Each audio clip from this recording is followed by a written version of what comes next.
much truth? Are you tired of being so confused? You feel like you're more fucked up than the lies on the evening news. Well, just step right in. We can talk about it all as friends. And if you want, we can hug and kiss and make up for the party ends. Agree or disagree, stop offering me. 'Cause I'm everything you want, damn sure what you need. I won't tell no lies, back up all the facts with truth. And if you can't get down with that, you must be somebody's dog.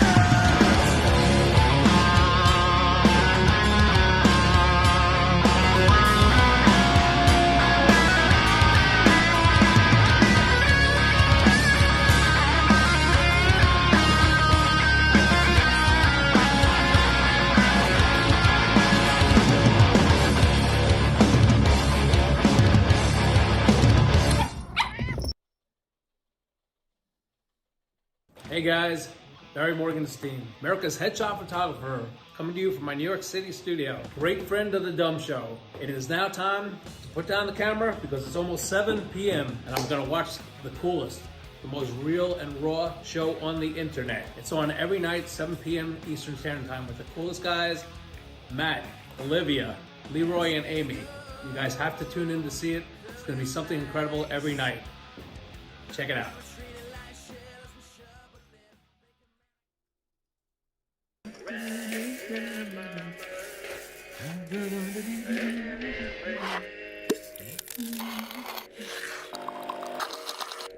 Come on, man. Can you feel the pain? Into him now about this new world. Ain't no train. Papa's got a brand new eye. This is the Don't Unfriend Me Show with your hosts, Matt, Leroy, Amy, and Olivia. Geopolitics, military analysis, and election coverage. Coming to you live on all major social media channels at The Dumb Show. Honest, direct, unfiltered. We can agree, we can disagree. Just don't unfriend me. What is going on, everybody? Welcome to the Don't Unfriend Me Show. Matthew Spear and Olivia Spear. Hello, Olivia. How are your headphones? Are they okay? Can you hear us? They're great. Okay, let me know if it's too loud, too quiet. So far, Testing it's this wonderful. testing sound. Democrats piss me off. Oh, outstanding. Hey, well, first of all, I want to say hi to everybody. Welcome to the Don't Unfriend Me Show. We should have a ton of people coming on. Sorry we're late. I'm a little under the weather. I've got that kind of feel like I've got the flu. And stomach is not feeling great and all that stuff. But that's okay. We got something very special tonight. And we're going to do it right away. And I really hope this person answers because this has been 5 years. 5 years since this person has been on our show. And I just cannot wait to get him on. So I just received, and first of all, here's the thing. There's definitely some jealousy and some animosity from this person based upon the fact that they really haven't done much with their channel. Now, he likes to think and say, when I was just starting out, but he was doing this long before me, at least a year and a half, 2 years. He also fancies himself as a comedian. He also is a grade A stalker. His name's Justin Mullins, and he has re-entered after 5 years of I don't know what he's doing, being depressed and, licking his wounds from the last time he tried to interfere with our show. And the great thing about him is anything that he gets from this is going to triple his followership, which means that at least 2 or 3 people will probably follow him, which is great. It's important. Very important. I remember when we had our first 15 viewers. Oh yeah, I remember that too. I remember in the first 5 minutes of our show when we had 15 viewers. It was great. But Dusty is about as cringe as they come. Like I've seen his stand up and oh God, like you see those people in movies that try to do stand up, like, they're like, hey, I'm going to go do stand-up. They're like, dude, you're an investment banker. And he's like, it doesn't matter. It's my dream. And then they do it. And it's just like the most cringe-worthy just horrible crap in the world. That's this guy. Now he's going to post this and he's going to do a comment video. He can't help himself. But what's great is that I know for a fact that there's nothing I can do to help this guy grow because he's complete shit. So Carrie just reached out to me and said he came on my page the other day and he's like, oh, and just says something. And he didn't think I would remind him. Or I would remember him. And so he creeped my page and I just crushed him. I'm like, oh my God, it's Dusty Dinkelman, dude. It's been like 5 years, Dusty. How have King of the Dum-Dums. How have you been, dude? Oh my God, I remember when we first started out and you had like 15 followers and I had 15 followers. And my God, so good to see you growing. You still have 15 followers. We're almost at 500,000 in the whole network. But hey, man, I'm glad you're doing well. And obviously this has pissed him off. Now he's upset. And of course he just has to get it. He has to get it. So there's this, I just had come out of the shower, just got done lifting. And this guy had been stalking me for how long? 5 years? No. This is, honey, we're going back. We're going back to when at least 90 days to 120 days. That dude. Okay. It's the same guy we're talking about, honey. Okay. So anyway, 120 days. He just keeps just calling and stalking and cell phone and business and leaving negative, comments at my work, calling my bosses and pretending to buy a roof and then leaving negative comments, stalking people who had done business with my business, trying to get me fired, just incredibly crazy shit, calling my house on my daughter's birthday and saying some pretty inappropriate stuff, pretty horrible stuff, right? Just a complete douche nozzle. So he has decided to come back. So he took a recording where I'm just coming out of the shower. I've just got done with the lift and I'm done with this guy. I just fucking let him have it. I am screaming at him as hard as I can. My temper, if he was in front of me, I would have just blinked him out of existence. And he recorded it. And then he went on my work. First of all, like 26 people have seen this video. So I'm going to play it because I don't care. Doesn't even bother me because everybody's reaction was, wow, dude, you're kind of a dick. And I'm kind of on the side of the guy who's screaming at your face because you seem like a little bitch. So we're going to call him and we're going to see if we can get him to engage, because here's the thing that I'm just shocked by. He said that I wanted to be on his show. Okay. So we're going to go ahead and see what we can do. Carrie says, I had a good laugh. Thought you needed. Oh yeah, it's hilarious. I've heard it before. So he lies about everything. He just lies about everything. So he said that I want to be on his show. So I'm going to call him and put him on our show. I still have his phone number. That is if he paid his bill, right? He has a phone number for his show at 8:00. I seriously doubt that he is still doing his show, but let's find out. Justin Mullins, stand-up comedian extraordinaire. All right, so I've got 2 phone numbers for him. So let's see if we can do this. Okay, it's been a while. Gosh, I'm so excited. I'm nervous. You nervous? You didn't even remember him, so. I never talked to him, so. You didn't even remember who he was. You thought we were talking about somebody recent. That's why I was like. That's how many stalkers we have. Yeah, I was a little confused. All right, let's see if he answers. Oh, I'm so excited to talk to him. The subscriber you have dialed is not in service. If you feel you've received this message in error, please hang up and try your call again later. Someone can't afford their phone bill. It must be hard. Must be hard, massa. Must be hard. Can't even, dude, it's just, that's the own in itself. You can't even afford your phone bill. Let's try your show phone. Let's do that. Let's try your show phone. 9. And if anybody wants this number, let me know. You guys can have it. You guys can call him. Let's see. Let's see if he pays his phone bill for his show. Oh, so excited.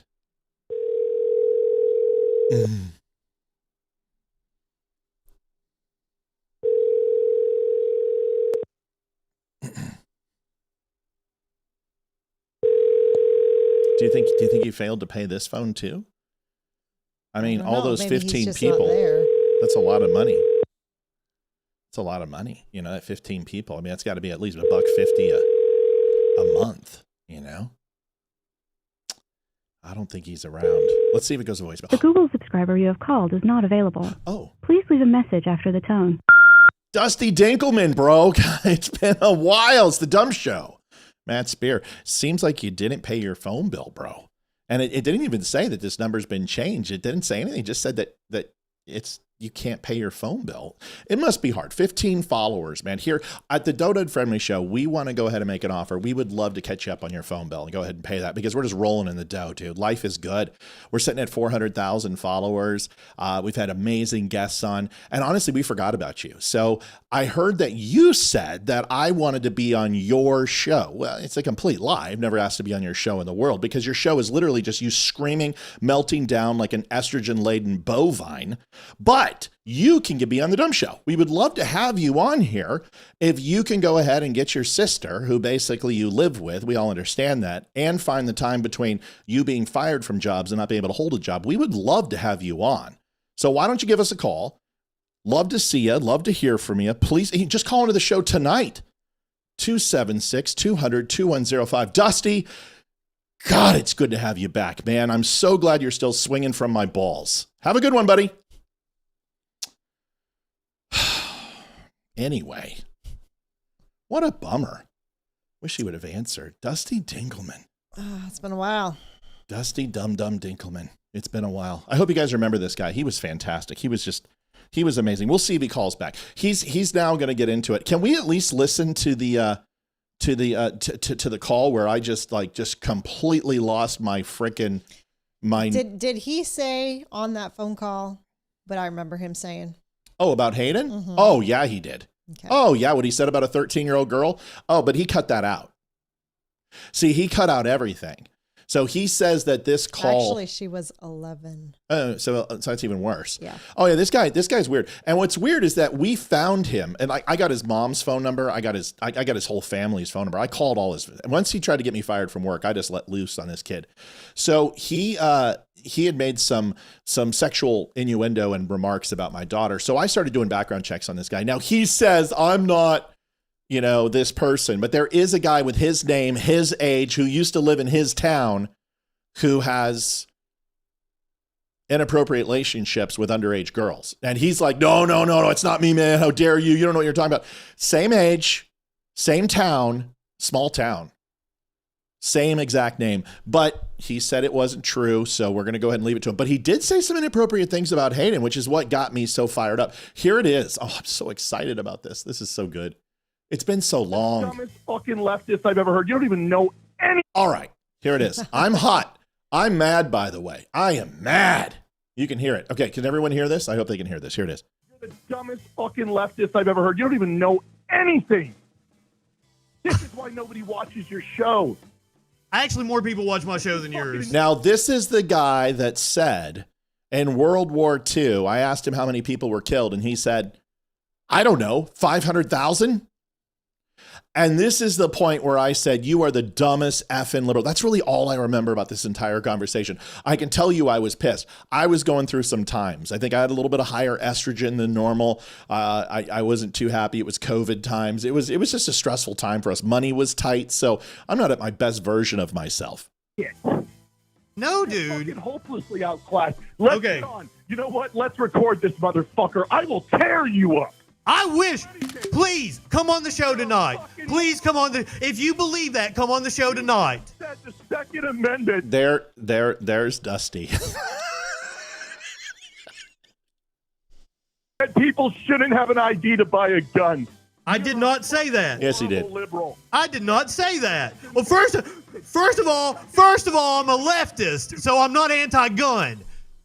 You're a fucking moron. I didn't say that, and you do not want to have an actual discussion with me. You're a leftist. So I wanted you guys to make sure that he cut the video because it's like a 30-minute conversation. So he was screaming. I mean, fucking just melting down. So then he got the recording started and decided to try to be, like, listen, I'm the logical one. But we know what happened because you hear him melt down in certain parts and get to hear his freaking manic depressive just nutsoid. Matt, let's dial it back. Let's dial it back and be amicable. The Second Amendment. But wait a second. Just because you believe in one thing, you're telling me you're not a part of that party, that you have different views? How's that possible, Justin? Just because I like Trump, that I'm not a fucking right-winger, you cock. And you're not a fucking... And here's his total count on YouTube. What's sad, dude, is I got banned 3 times on YouTube, and I still have more subscribers than you do. I mean, that's just... What is it on YouTube? I can't see. He's got 7.59, and he's got 12 likes on this video that's been up for like probably as long as since he's washed his hair. Here's the rest. You have different views, and that's why political parties are fucking stupid. But you're too much of a fucking cunt to just say that I'm not what you think I am. There's language But you in are. this. You keep proving that you No, are. you stupid fuck, I'm not. And you don't know what the fuck you're talking about. You don't know me. You don't know my trials, and I don't know you. Matt, let's You lump me in with a bunch of racist fucking pricks. So now this is the... Can I say something? The way he says your name reminds me of Mr. Mr. Hat. Mr. Hat. Matt, you're a complete just homo. That's exactly how he sounds when he says your name. Democrats piss me off. Yes. So God, it's been so long since I've heard this. It's almost like this was going to embarrass me. I'm not embarrassed at all. find it wild that every time we try to talk about policy, you cut me off. Like every time we really get down to policy. You're wrong. You wouldn't answer the question. Matt, you wouldn't let me answer the question. The same thing you accused me of doing. Told me Matt. So this is after stalking my work, stalking my job, calling my bosses, dropping like hundreds of comments on reviews, giving us bad reviews. Oh, this guy is just a world class. Like he's basically like, what was the guy named? Alex Preddy? Is that was his name? The guy. Was it Alex Preddy who got shot? Oh, yeah. He's basically Alex Preddy, but he doesn't have the stones to show, right? So he doesn't even have the stones to show up and protest. He doesn't even believe what he's saying. Good fucking minorities have an ID to vote, and you finally answered it 5 minutes in. Matt, if you will, please give me 2 minutes to explain without interrupting me. Yeah, then if you fucking yell at me one more time, motherfucker, you and I are done, because you have no fucking idea who I am.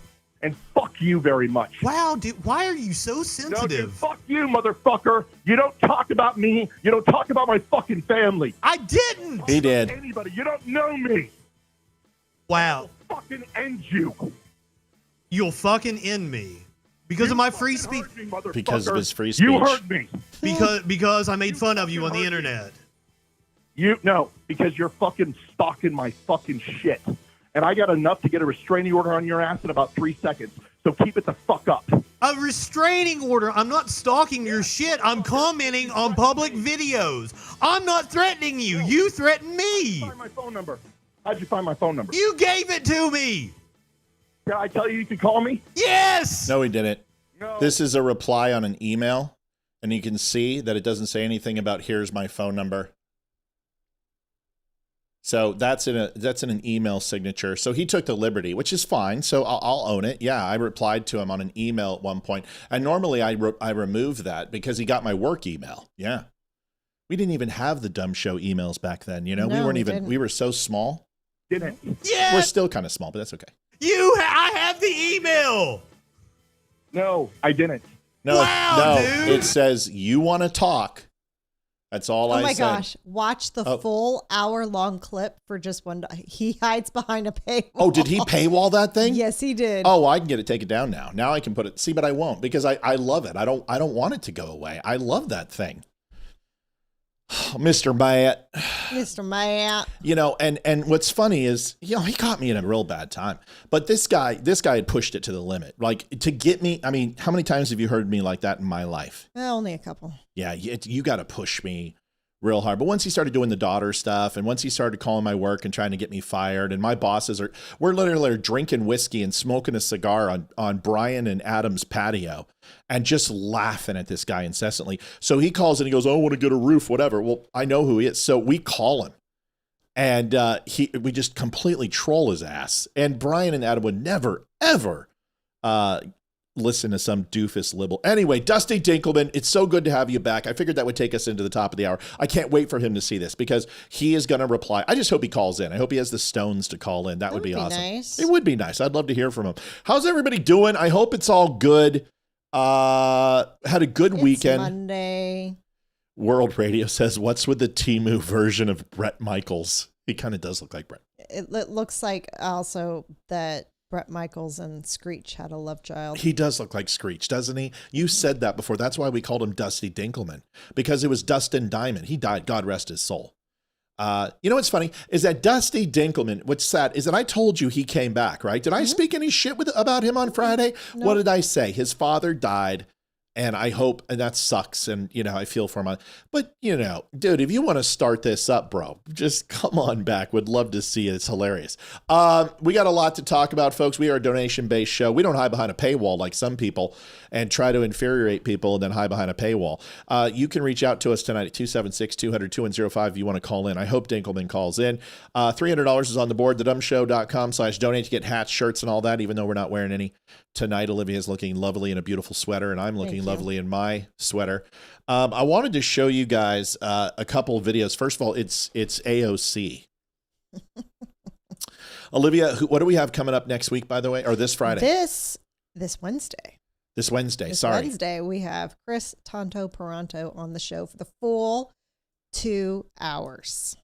So we are very excited. So we got Tonto, and I expect this to be a super long conversation. I don't think we're going to cover really we're just going to talk with Tonto. I imagine that it's going to be a really good conversation.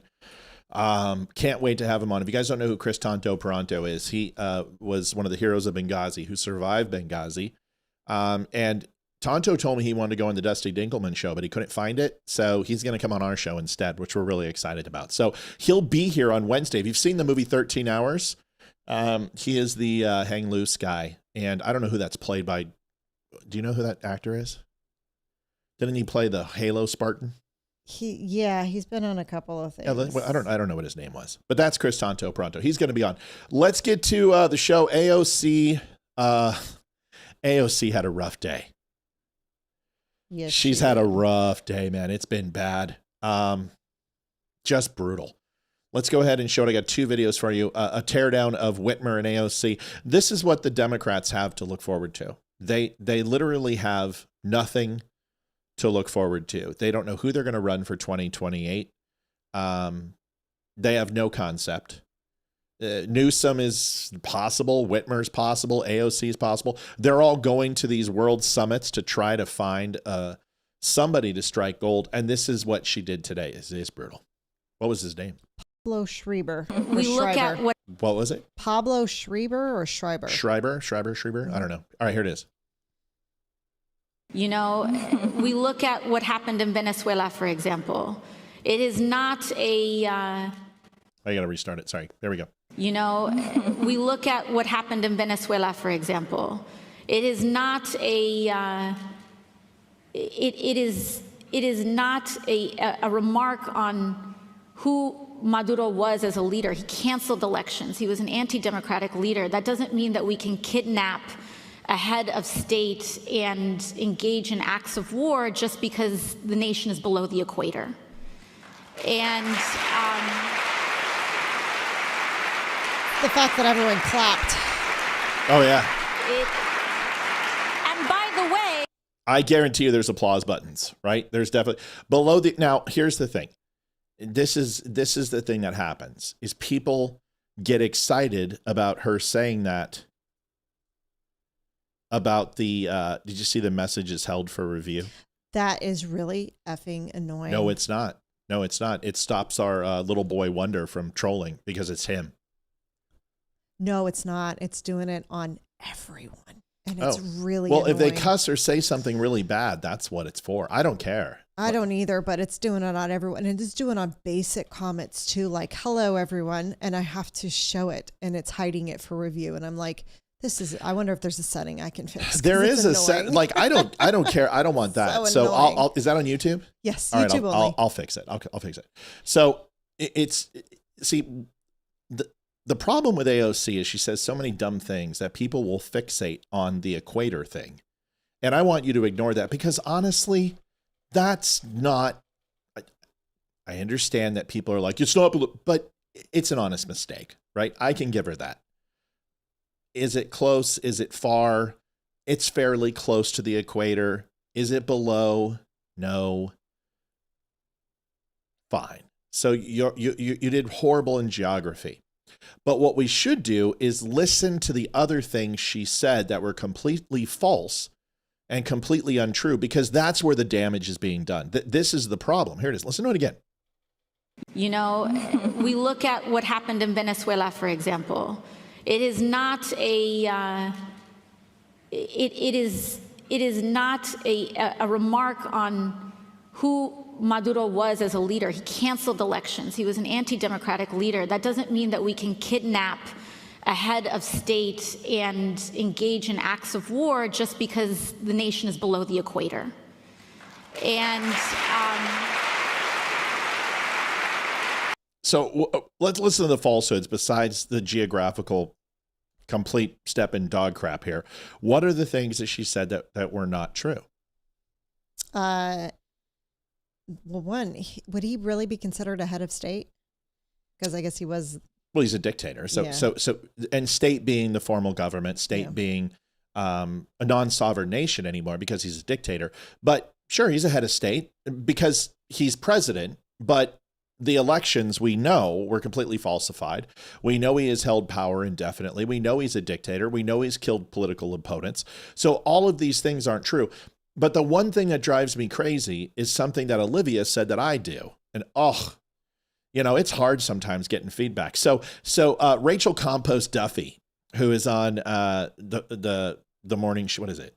It's the Fox and Friends on the weekend.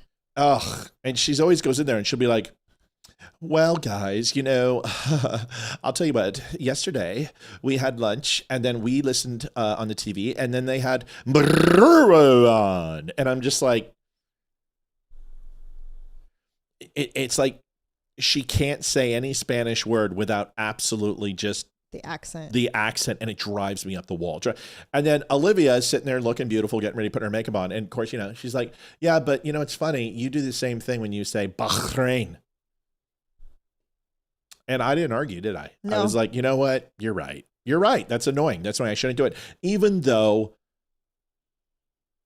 that's how you pronounce it. It doesn't matter. I shouldn't do it either. But the difference is that that's just bred from doing intel and doing briefings, saying things correctly.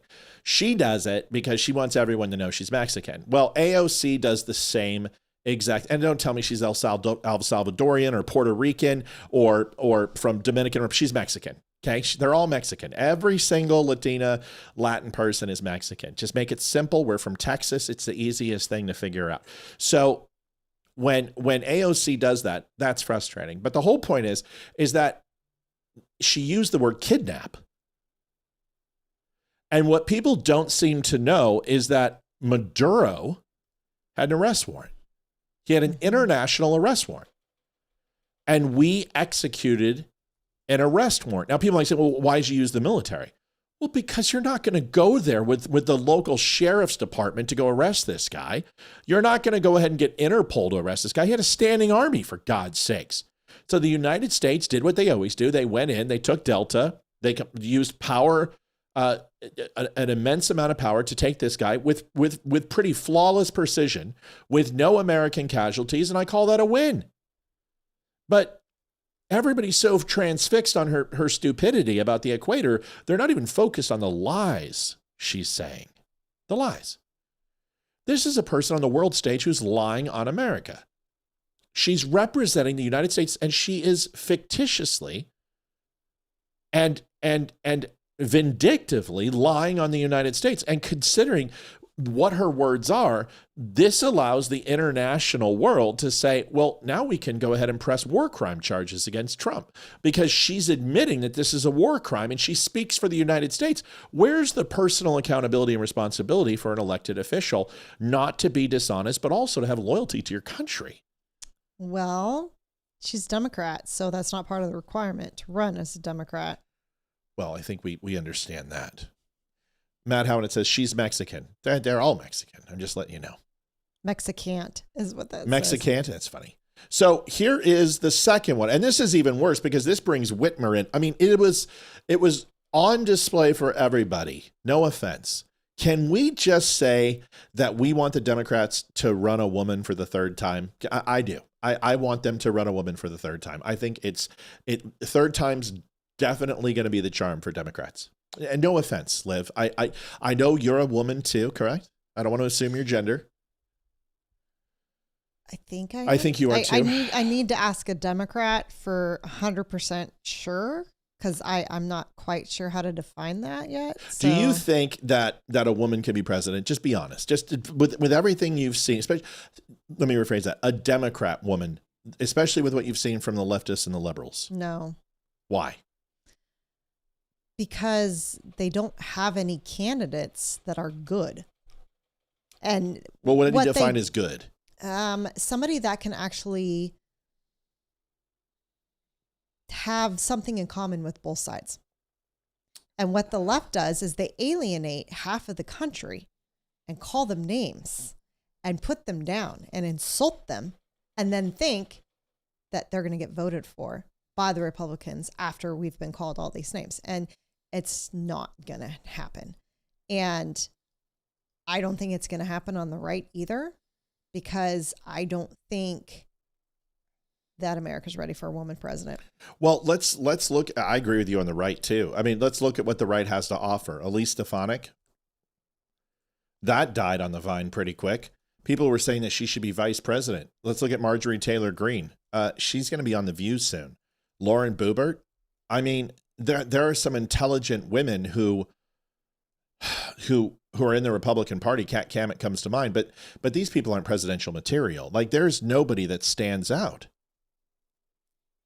Here is AOC and Whitmer in a mishmash video. This is horrible.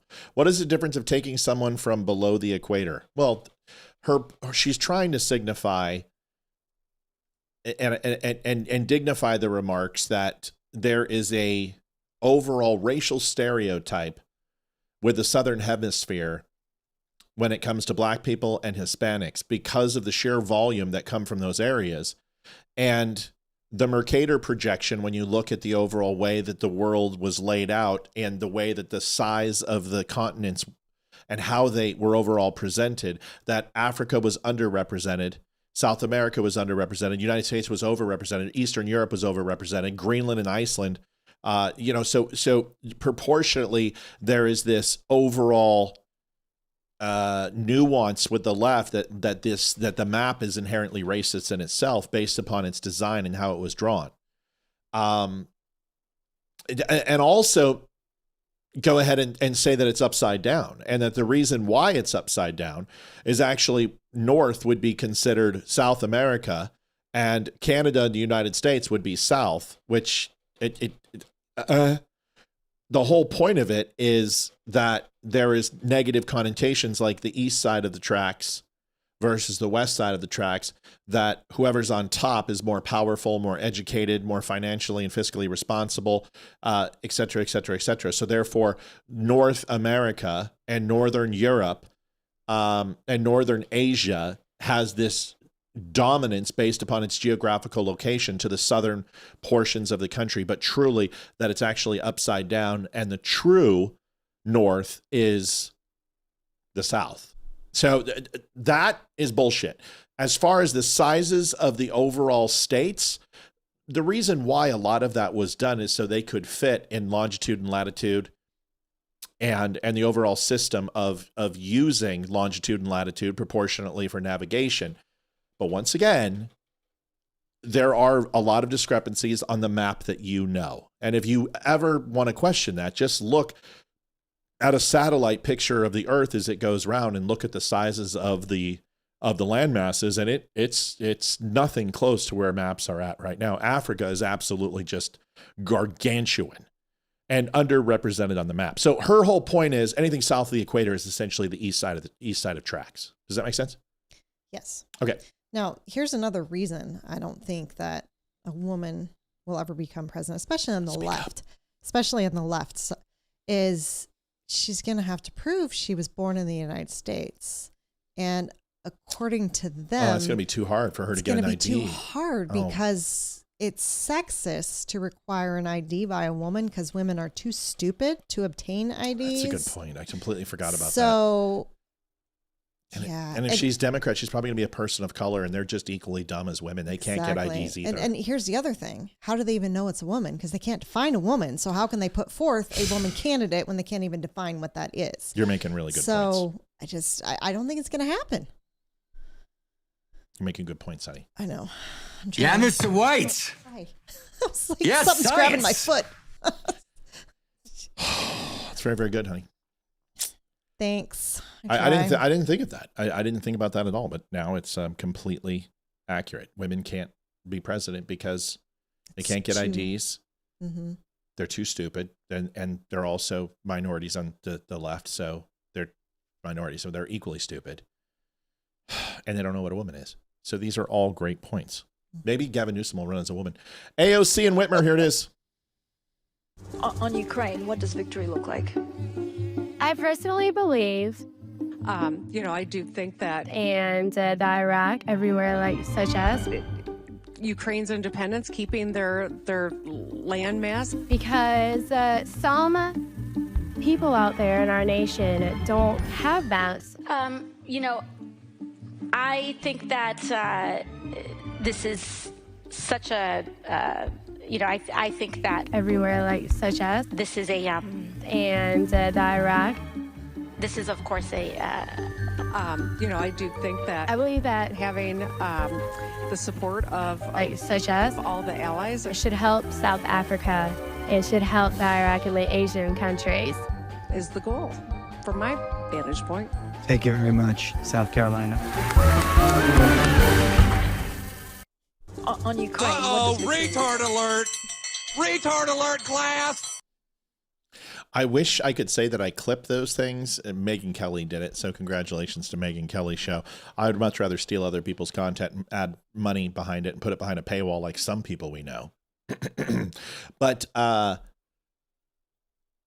did try to go ahead and find something that was actually really smart and well said and well articulated. And the entire thing is literally like sucking spaghetti through a straw. The only thing that could have made that better if Kamala was there, because she's queen. Kamala was there. Really? I mean, you could hear her. She was there. She was feeding them answers. I was gonna say it had to be, because it was absolute. They had little earpieces in. She's feeding the answers through the earpieces. Warmed up dog shit. Like such as Iraq. Such as the Iraq. I'm gonna answer a question like that one night just to do it, just to see. Such as the Iraq. The Iraq, some people such as don't have maps. Yeah, it was bad. It was horrible. It was horrible. And she's actually a very smart person. I saw an interview with her afterwards. The lady she just froze. Miss Arizona. She just froze. She's actually very well spoken. She's very pretty, but hey, Liv. Leave Brittany alone. Yes. Please.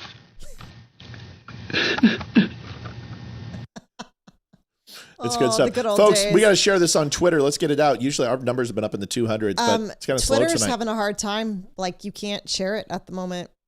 Normally you can go to the front and go scroll down and hit the repost, but it's nowhere to be seen.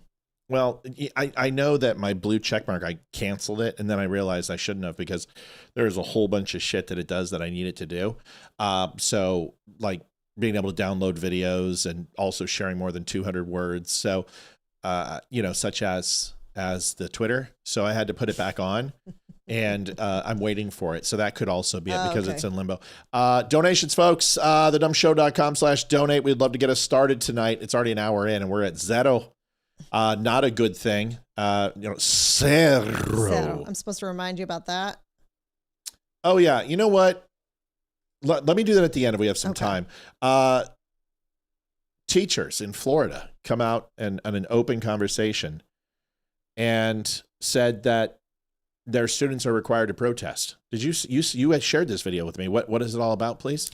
It's the teachers union in Florida, and they're saying that it is a requirement, and it's our duty, and it's the students' duty because they're Americans to protest. So they just basically took the civic duty of voting and just changed the words to protest. And even though they're minors, yes. But like coal miners? Children. Oh, sorry. Underage. You are an idiot. Sorry. We downloaded a lot of new things. We got a bunch of new sounds. We're going to use them tonight. We're gonna absolutely. Matthew's very excited. No, but it has potential. So. We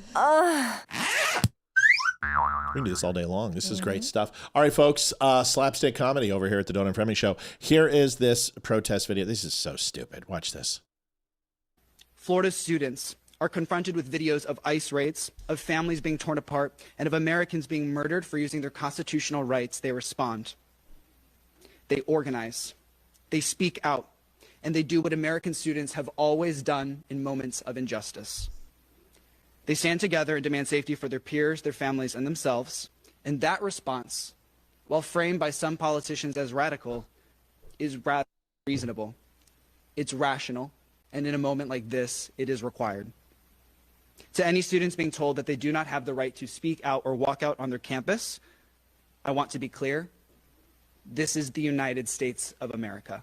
Wow. You do not shed your First Amendment rights when you step foot through the schoolhouse.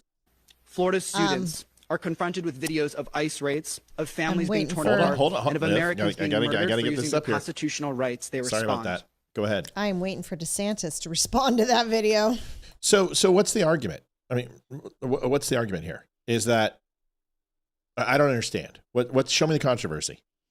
Well, it sounds like they're saying that it is required for the students to walk out even if they don't want to. Did you hear that? I mean, seriously, I didn't hear that. I heard it is not only is it your right, but it is required is what he said. Okay. So that's a problem that I have a problem with that.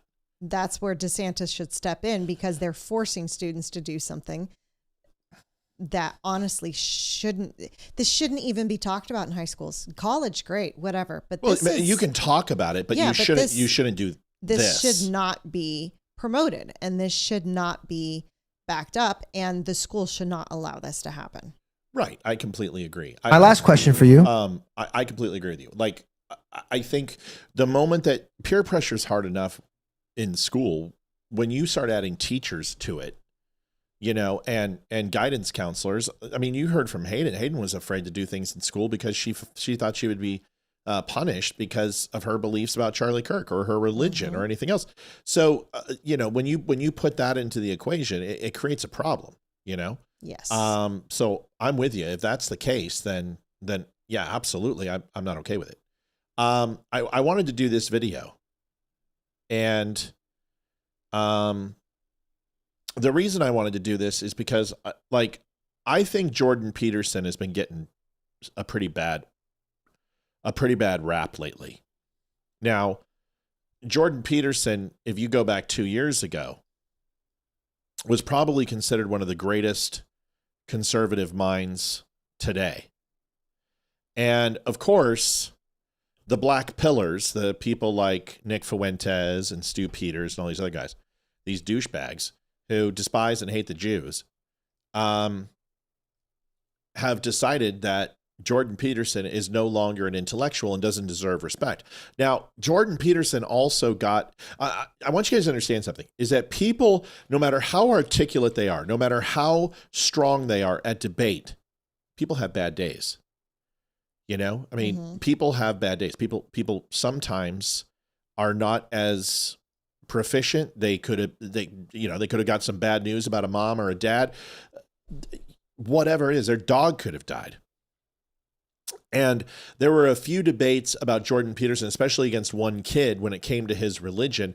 And the kid was trying to pin him on picking a religion and saying, yes, I'm a Christian. Yes, I believe in this. And honestly, Jordan Peterson did not, in people's eyes, respond well. Okay.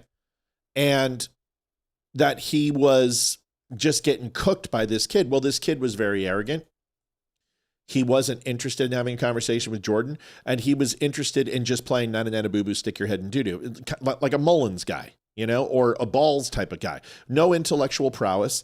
So the only thing that they do is basically try to get you frustrated and upset. And then when they accomplish that, they declare victory.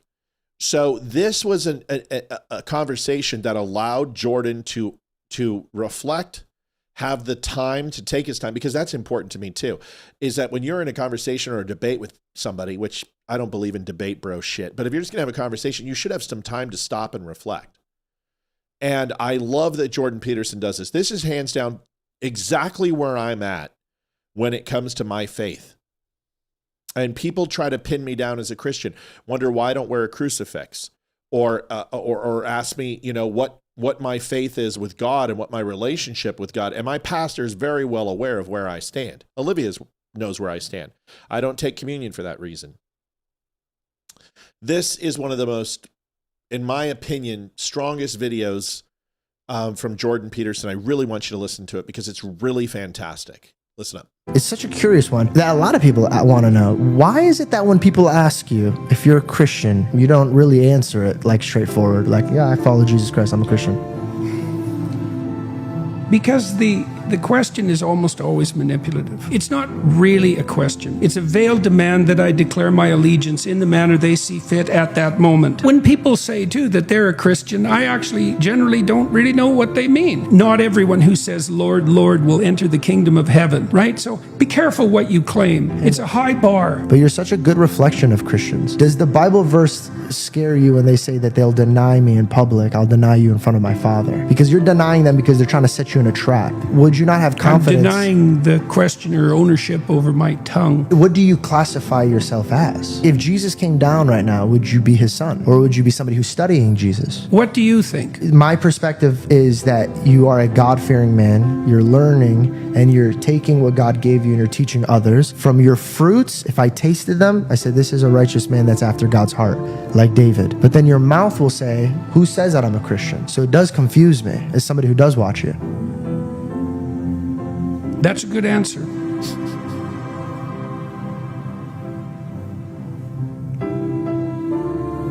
Do you understand the discipline it takes to have a mic on a podcast where it is so crucial for continued conversation to keep people engaged? And Jordan Peterson has the presence of mind to ignore that pressure and be thoughtful about his response. So that's Jordan Peterson? Yeah. Okay, I didn't know who he was. I wasn't sure. Yeah, the other guy is George Janko, and Okay. he's fairly religious.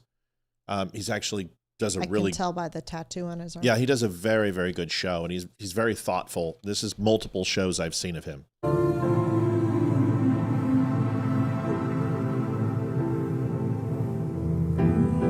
I don't know how to add to that. I'm trying to find my way, and I'm communicating with people about that voyage as clearly as I possibly can. I'm painfully public. People can draw their own conclusions. If they want a casual conclusion, I'm not interested in providing that. People think it's obvious. They ask things that, do you believe in God? And I don't answer that question because I don't know what the hell you mean by the question. There isn't a more difficult question than that. That is the hardest question.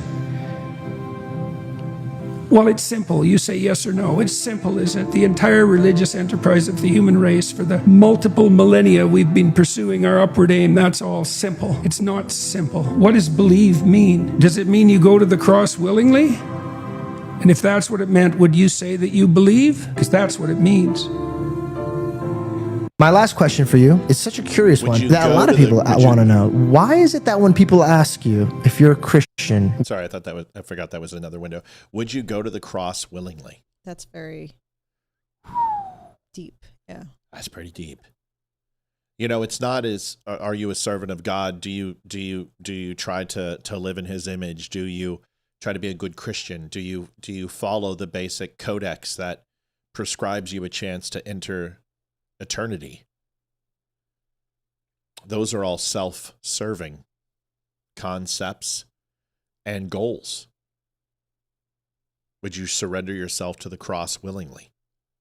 Well, that's a different question. Yep.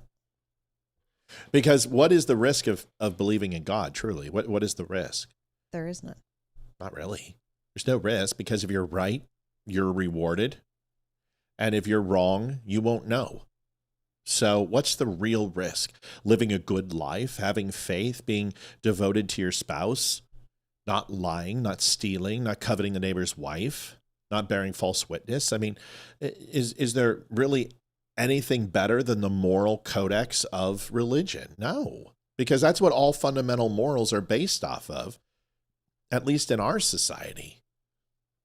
other countries based pretty much every single country, every single tribe, every single people, whether they be nomadic or gypsies or have a sovereign country, use their moral code derived from their religion, derived from their beliefs.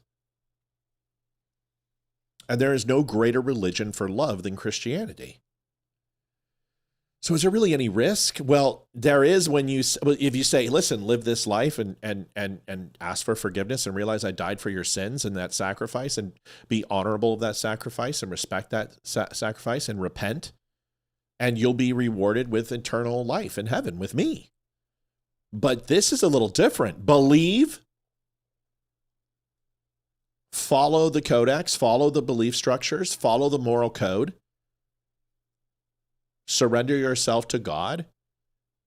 But also there's a side note. Would you surrender yourself to the cross willingly? Would you climb up on that cross and die alongside me?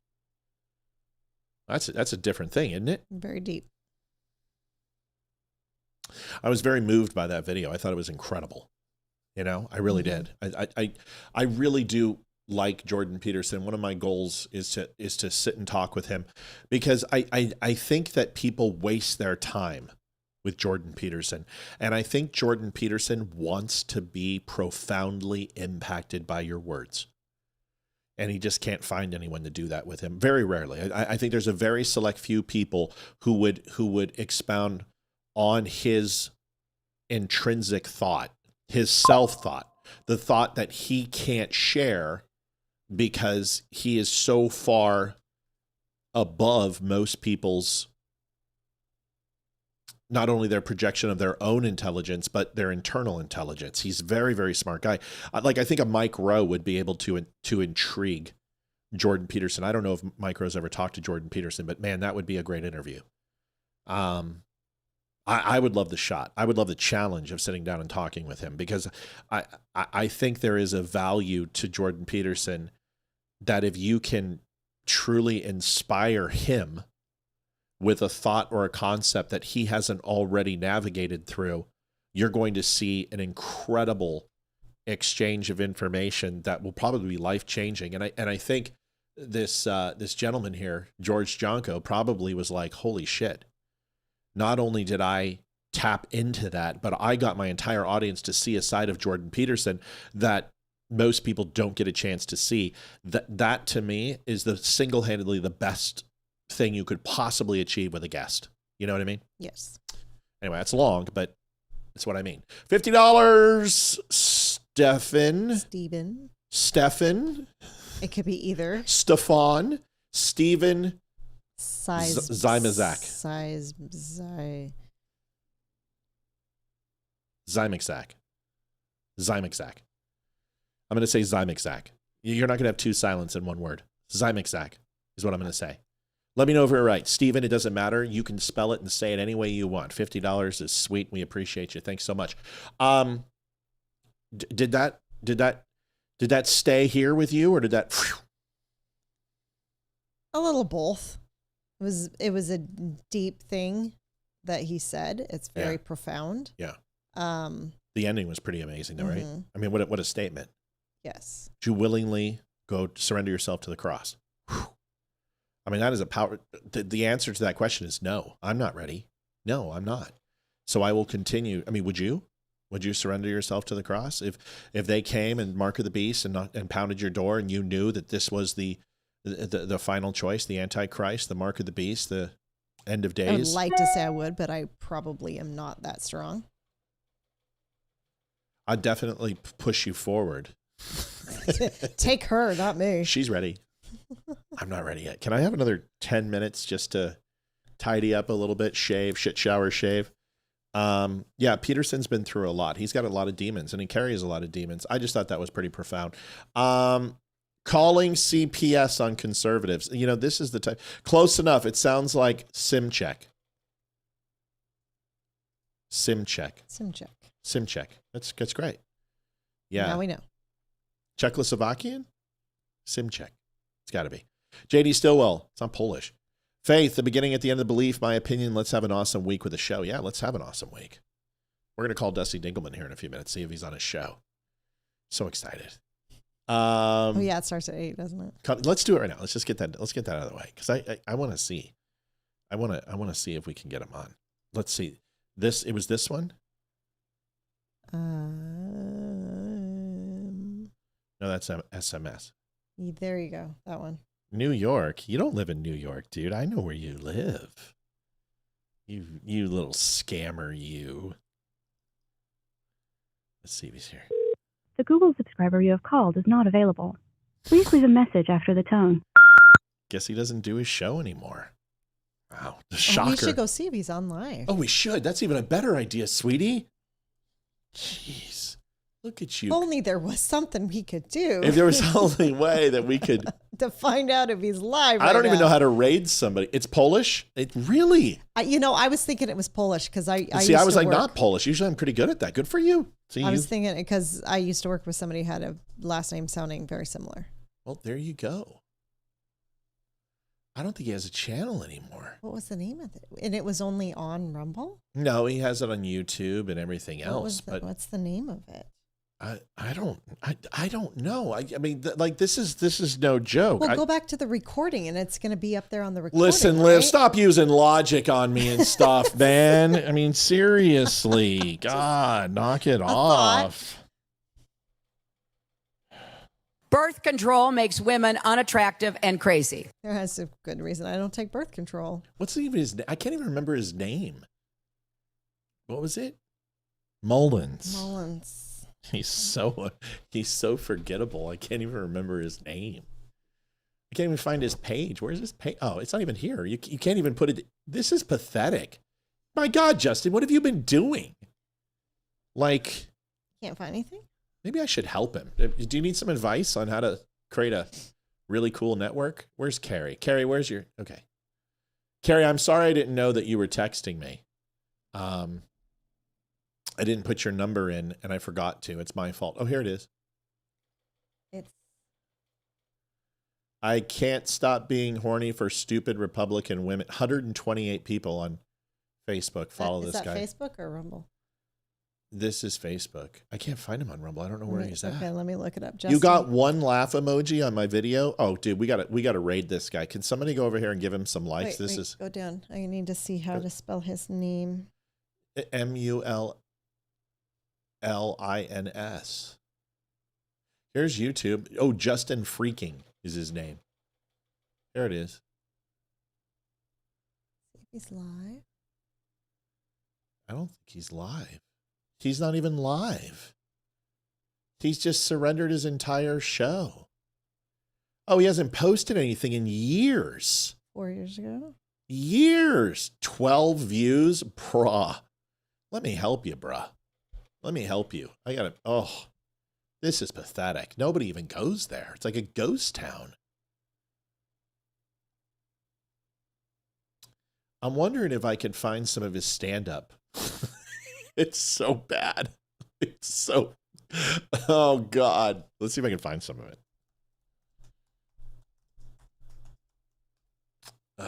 So bad. Oh, here it is. At the Mecca Lounge. I look like Jesus, but I don't even know if I can save this nice. I can see your house from here. Remember, yo-yo, not YOLO. You only live once. But yo-yo, you only you once. That's why I. You already had your time on stage. Yo-yo means come back. Good evening. Hey, you. Woo! Hey. We had a crowd earlier. Glad you guys are here, though. Thank you, Shonda. Thank you, Miss Nancy, for having us out yet again. Was that a cell phone? Everybody went home as soon as he came on stage. We had a crowd earlier. Dude, those 3 people are really making some noise for you, brah. Love it here at the Mecca. Now, I want to do what I do best, is I want to give him a compliment. That's not easy. That's difficult to walk up there, put yourself out there, and do comedy. It really is. There's no punchline. I get a lot of death stares from Asians, and I don't know why. Is there something about me that's offensive to their culture? No, it's not. Is it my Fu Manchu? And I know a lot of them from school, so anytime I see one when I'm at the grocery store at the mall, I have to wave at all of them just in case. I'm not saying all Asians look alike. Just 67% of them. But 67% of any race looks alike. 67% of black people all look alike. Sorry. 67% of white people look alike. I cannot tell two Icelandic men apart. Last time I was here, I did a little bit. It's called Free in America, and I feel the need to correct myself because I felt like I was shitting on the country, which is funny because America isn't a country. It's a continent. But I gotta get up here and apologize. Oh my God. I mean, seriously, it's like I'd rather go to a Donnie and Marie Osmond reunion tour, to be honest with you. Oh yeah, but America is a country. I gotta get up here. I gotta say I am proud to be American. Okay, trust me, folks. It literally is just more of that, and he gets very, very upset when you just insult his comedy. He believes that he is the second coming of Christ, just because you slightly resemble him with your haircut. I guess he shaved his head now and is trying to be a little bit better. It's very hard. It's why Matt Rife does crowd work. He just isn't funny doing stand-up solo, but he's great at crowd work. Yeah, listen, it takes talent. It's not an easy thing to do. Trust me, it's more of that.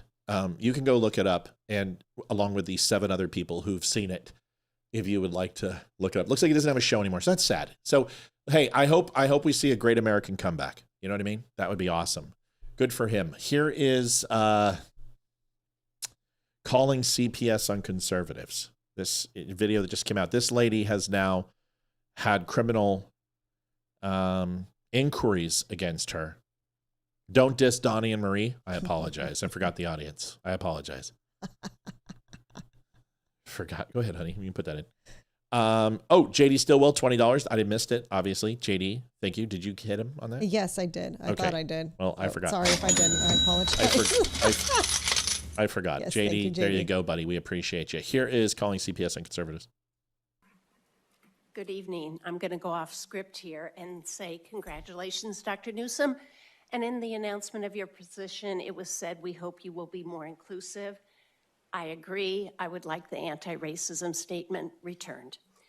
In December of 2025, Turning Point USA hosted an event marketed to high school students with food and beverages advertised as an incentive for attendance. While community building opportunities for students are important, this event raises serious concerns related to student safety, parental rights, and governance oversight. Event materials indicated that adults, including parents and legal guardians, were not permitted to attend and that supervision would be provided by unnamed volunteers. Excluding parents and guardians from a student-focused event creates a lack of transparency and undermines established best practices for youth safety. School-affiliated or school-adjacent activities should adhere to clear supervision standards, background check requirements, and defined accountability structures. I am also concerned about a potential conflict of interest involving Board of Education members serving as guest speakers at this event.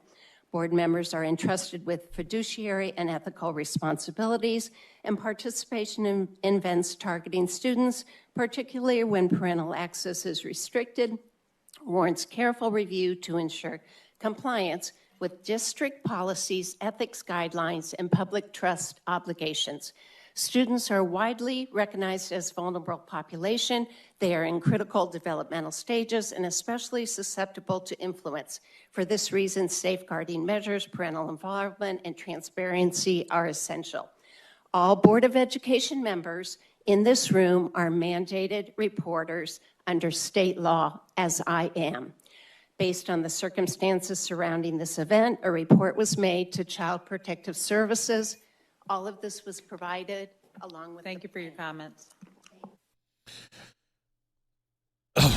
So they called CPS. Well, that was some weird shit. Parents for their children going to a TPUSA meeting or event, but yet the schools are not getting parents' permission for kids to walk out on ICE protests, and that's okay? Yeah. Or telling them that they can go ahead and get an abortion without notifying the parents, or they can change their names to she, they, her, them, and pronouns, or telling them that transitioning at 6 years old is completely normal and fine. Yeah, I mean, sure, I guess. But she is now under formal inquiry, and they are looking at her for making falsified claims, which is absolutely a felony. Good. In every single, it's considered a falsifying a police report. But it's not a police report, but it's the same criminal penalty as that.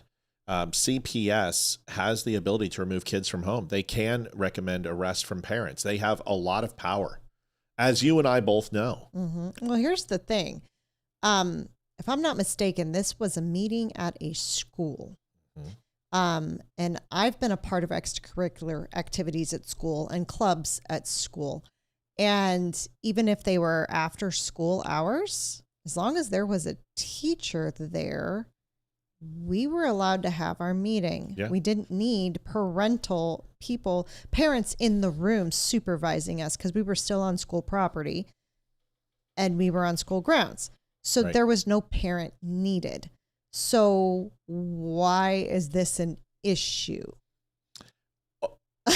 Once again, I think we're both scratching our heads. So completely agree. There you go. Good. Thanks.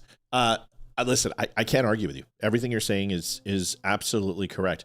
I don't believe that any school, unless there's physical evidence of abuse, sexual, physical, mental, that you have any right to get involved in what a child learns at home. I don't give a shit. And even if those parents want to teach that child about the Necronomicon and Satan worship, it's none of your business. It is none of your business. Am I encouraging people to be satanic priests? No, that's not what I said. My point is that parents have a right to teach their children what their value system is. And unless that goes against an unconstitutionally protected right or infringes upon another person's right, you don't get a say. If people want to celebrate Charlie Kirk, if people want to hold memorial service for Charlie Kirk, if they want to have a club for Charlie Kirk, you don't get to stop that. Otherwise, if you do, then it's time to go ahead and stop Martin Luther King Day. If you do, it's time to stop Black History Month. If you do, it's time to stop Pride Month. Because if you're going to refuse all sociological, political, ideology, or any type of theologic belief, then all of it has to go. Yeah, no more ICE raid protests. Sorry. Nothing. No more. Can't do it. No more pink vagina hats. No more pro-abortion. We were talking to Hayden, and Hayden said, she's like, I want to join this. You can put that in, Liv. We need to put them in. We're getting killed. So for some reason, the numbers are down tonight. We have not had this bad of a show in a while. Our local school apparently is planning a walkout for high schoolers tomorrow. Apparently other students are threatening the ones that don't want to participate with bodily harm. Holly, $20. Thank you, Holly. Holly Gillette. That's got to be a new donation. Yes, she's new. Holly, thank you. That sucks, Holly. All I can tell you is that this is what we were talking about right here. Is the same thing happened to Hayden, and she wanted to run a pro-ICE protest. And I'm like, honey, don't do that. But she was saying that when she gets out of school, she wants to obviously work on a campaign. She very much wants to work on a political campaign for president or governor or Senate or House, local state legislature, whatever. And I'm for that. But the second thing she said is she wants to join defund Planned Parenthood. And I had to sit her down. We had a really serious conversation with her. And the first time is like, hey, you understand that Planned Parenthood does some really bad shit. And Planned Parenthood also does some good shit. Have you thought about, instead of defunding Planned Parenthood, is removing federal dollars to ensure that federal dollars are no longer given to Planned Parenthood until they segment the money that they have not to be used for abortions. And they're not allowed to rob Peter to pay Paul. And that Planned Parenthood can only or separate their entity from performing abortions. And I said, now that's something you can find. And then we talked about what? Her doing what, Liv? He's creating something, Liv. Oh, creating not a defund Planned Parenthood, but doing a different type of Planned Parenthood where it gives alternates to abortion, helps with the adoption process and stuff like that. And having religion there, right? So having an option with God, having adoption, or have surrogacy, or contraceptives. I mean, honestly, all of those things, but having a clinic that isn't Planned Parenthood, but just maybe Parenthood. Exactly. An alternative solution for people, and start that out like a nonprofit.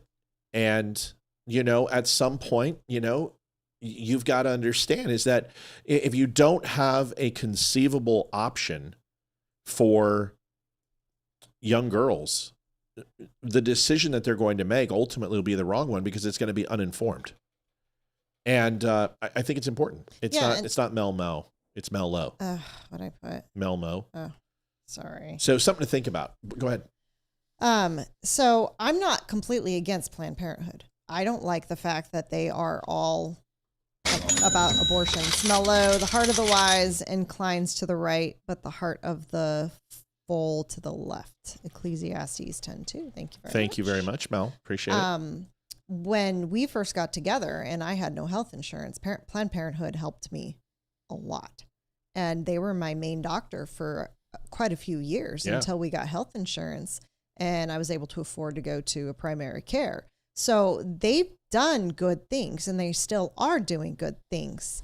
It's just they're doing some bad shit too. They're doing some bad things as well. And that's the part that needs to be stopped, is that. Yeah. So a lot of, she has high aspirations and high views, and hopefully she wants to be able to do that. And I hope she can. Yep. Folks, one thing real quick. Yeah. Rick Schwab, please don't post anything on our page. You got to ask permission if you want to post What do you do? He put a link to some site. What is it? And I went to it. MissLedia.com. Stop managing narratives and start protecting the public. Rick, I don't care if you put something on there. But there's no. Hold on.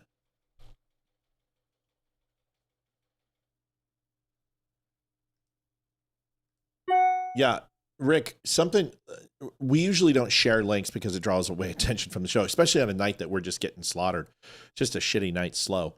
It's what happens when we started 15 minutes late. We're constantly behind the bubble. No disrespect to you. We appreciate it. I know that sounded authoritarian. You're allowed to post links, but if it's on topic with what we're talking about, maybe just put something like, "Hey guys, this is something that supports what's being talked about." As long as that's cool. The reason why is because sometimes people come in here and there's malicious software. We have a wide range of audience members here, and we don't want anyone clicking on something that they shouldn't. So no disrespect, guys. Enough of this isn't Nazi Germany. I've always said this, even with the old moderators. If somebody puts a link, Livia's got it. Let her handle it. It's no big deal. Everything's good. Appreciate you. But that link actually is maybe something you guys might want to take a look at because it really kind of goes into what we're talking about. I just scanned it over. So, Rick, no harm, no foul, bud. Okay? Good. Hit it, Liv. Donation. Lee Wilson donated $10. Thank you, Lee. Appreciate you. Good to see you here. Here is I Want My Mommy. This was a protest, an ICE protest, and the girl was arrested, and this was a school walkout that went astray. And the officer said no. And this is the reaction from the girl. I'm really interested to hear your thoughts on this, Liv. Here it is.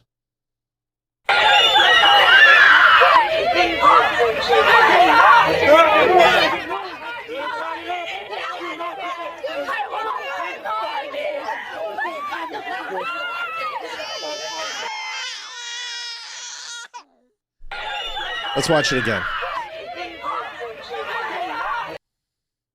I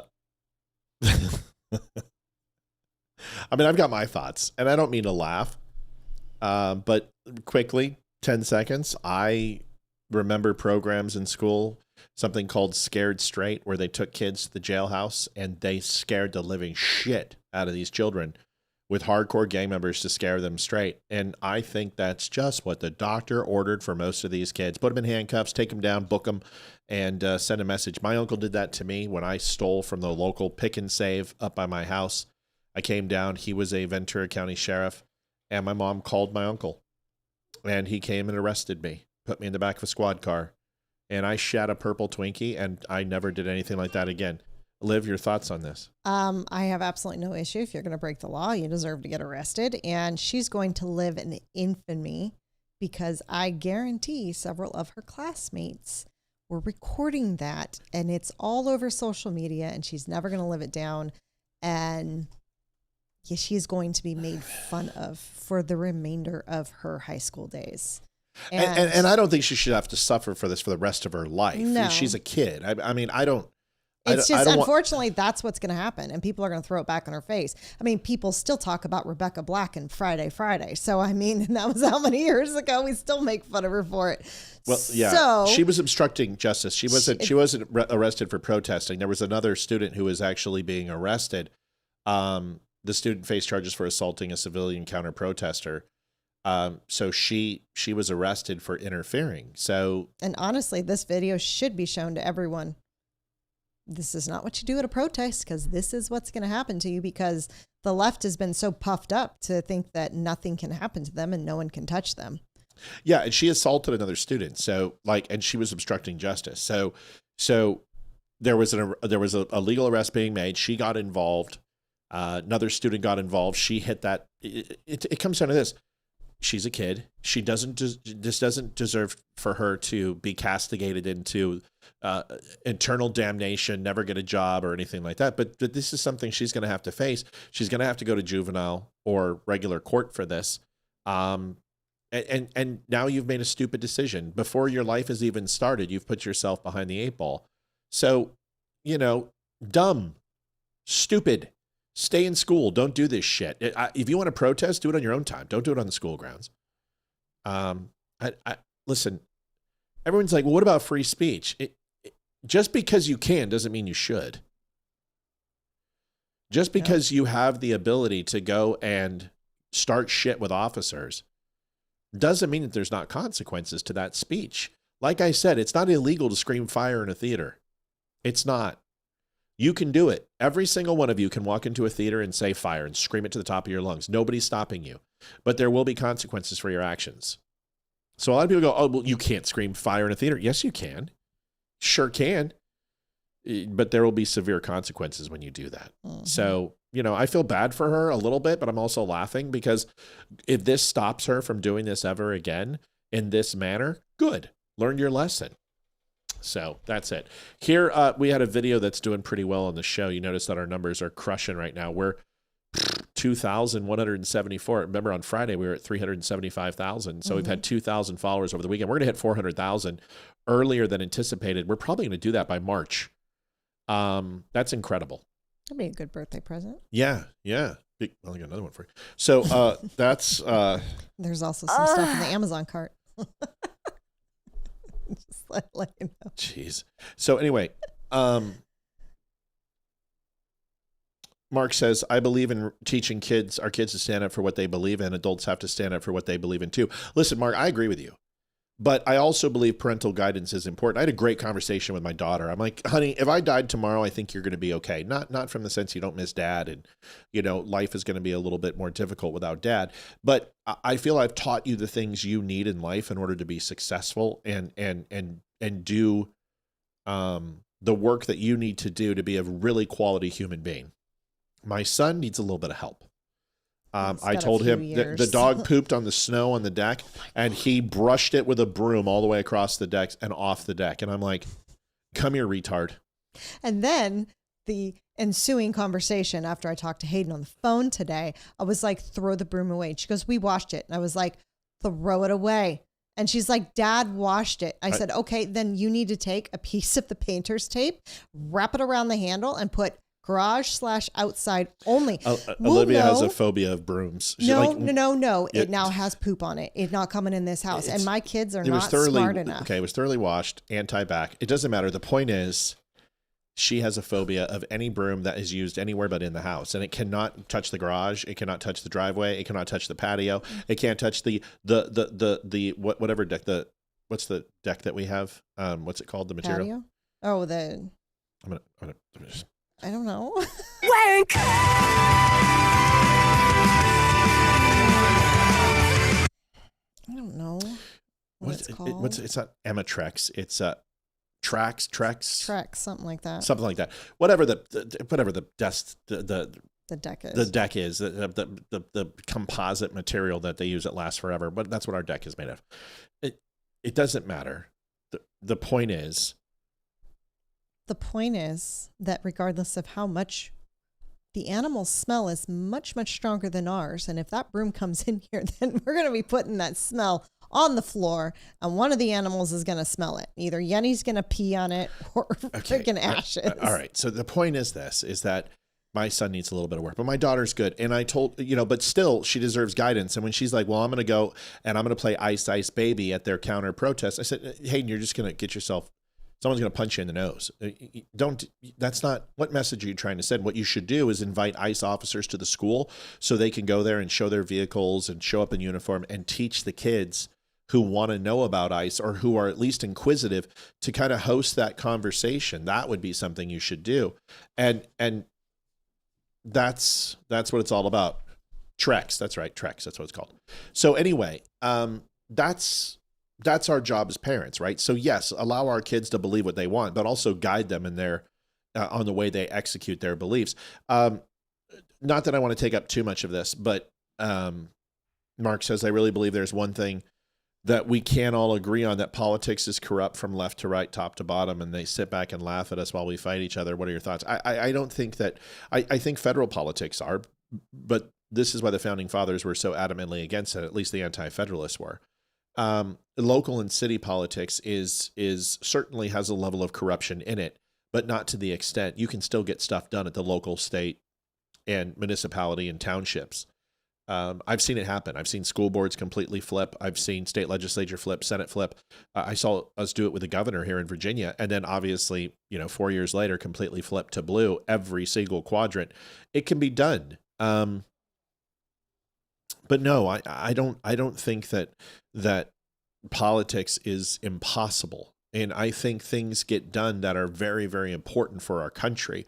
I think voter ID is a fantastic thing. And whatever we can do to get that in by putting the zombie filibuster in place, or removing the zombie filibuster and putting in a straight speaking filibuster in place, we can get the 50+1 and we don't have to remove the filibuster. If we can actually do that and apply the Senate rule to it, we're going to pass. And I think that voter ID is quintessential to, and essential.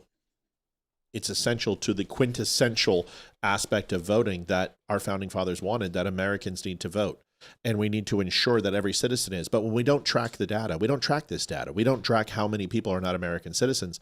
And the burden of proof for American citizenship is when you register to vote, but not when you vote itself. In fact, there's still 13 states, all blue, predominantly most of the Democratic strongholds, that do not require license to actually vote. And you can sign an affidavit or a deferment, and you only have to give your driver's license number or give your social security number. You don't have to physically show it. That is a problem to me, especially in these areas that are having the census the way they are. If illegal immigrants want to be here, that's fine. There are certain things that they don't get when they're illegal, and voting should absolutely be one of them. They shouldn't be counted in the census either. So my opinion is that politics, there's corruption. And yes, the left and the right both do some pretty shitty things to the representation of us in Washington, D.C. But I still believe that things get done that are important. And I think we spend a lot of time saying no to things we should say no to. And I got to give them this. I would rather have a stalwart government than one that is constantly changing and applying rules based upon their political affiliation. I like the filibuster when it's used properly. I like the 60 vote rule because it stops more legislation. I think the government should be as small as it possibly can. But I also think that we can't get things done that are absolutely necessary that need to be applied to the modern day political structure and the way that we do things. And one of them is voting. The founding fathers never anticipated 21 million illegals coming into our country, ever. They never thought that Supreme Court would say it's unconstitutional to ask somebody if they're an American citizen. I don't believe that the founding fathers would have supported Citizen United, where corporations have a voice and that money actually is free speech. I don't think any of these things would have been okay with the founding fathers, and we must stricken them from our government. And the only way to do that is to, unfortunately, nuke the filibuster. And I think Republicans should abandon Citizens United. We're out funding the Democrats. We're out raising the Democrats. If you restrict and repeal Citizens United, Democrats will go bankrupt. Because if you take away big corporations from donating to them, they're toast. They're actually benefiting from Citizens United, and it's a Republican mandate. So remove it. Because small donations and social media donations, Republicans are killing it. And they're out resourcing and funding Democrats right now by 10-1, and it's not going to change. So that's it. That's my opinion. Thomas Austin donated. Hi, I'm Sorry. Olivia, Wrong button. I got to For change 3.5 that. years. Remind me, Liv. Change that button. If any of you lacks wisdom, let him ask of God, who gives to all liberally and without reproach, and it will be given to him. Thank you so much, sir. Yeah. I believe it is designed to keep us divided. It's not that politics keep us divided. It's that the mass media keeps us divided. Mm-hmm. That's the thing. The mass media, like, let's take a look at this Guthrie case. Like, let's talk about that. It's purposely trying to keep the United States not distracted, but focused on the wrong thing. Everyone's like, oh my God, she's not a Trump supporter. Who cares? Other people are like, she hates Trump. Oh, she's a hero. How about we do this? How about we focus on the amount of money and attention that woman's got because she's mass media and an elite, when nobody gives a flying shit if kids are missing. Nobody gives a crap if a silver alert happens. Nobody cares if a 12-year-old is missing. They tell you, go home. It hasn't been 24 hours yet. But this woman was missing literally for 12 hours, and all of a sudden, it's like the FBI is involved, state police is involved, local police is involved. It's on national news. 75 reporters are there. Forensic teams are there. Drones are in the sky, helicopters. And you're like, would they do this for any other citizen? How about we focus on that? Can we ask the question? Why is this person getting this level of treatment and this amount of money spent on them? Why? Well, because they're a part of the elite. They're a part of the mass media. They're one of their own. So this is going to, and it sells newspapers. It sells tickets to the show. It stops people from flipping the channel and going somewhere else and staying through the ads that they're going to watch so they can buy Gold Bond medicated powder or Australian Blue, or buy gold from William Devane, or buy Summer's Eve Massingale douche as they walk in a white dress through golden fields and swim with dolphins while they're on their period. This is why. It's about money. And it keeps people entertained. And Lake and Riley is just a little too sad to go ahead and make a big deal about it. And Irina Zarutska is just a little too sad. Plus, she's a little too white and killed by a little too black of a person. Because that's the point. So when we say it's politics dividing, no, it's the media. The media is the bastion of our existence, is the bane of our existence. And it stops people from critically thinking and asking the right questions. That's the question that I ask. Why are we doing all this? Why is this such a big fucking deal? It's sad. It's horrible. It sucks. But is anyone else getting this level of attention? No. It's not jealousy. It's just stupid. Woman attacks older lady. Enjoy this. So you are trying to harass other people's children. Hi. Yeah.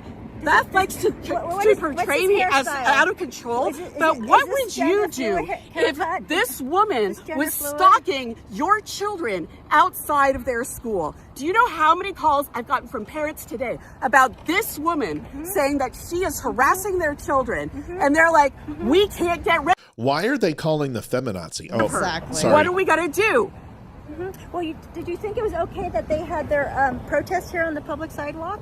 Their anti-ICE Do you know that their public protest is protected by Ed Code and the fucking First Amendment, which you claim you love so much, but then when other people use the First Amendment, then you're all pissed off because you're a fucking hypocrite! But why can't I do a protest? The sound's going to be off, sorry. You're a fucking hypocrite, Bethboard!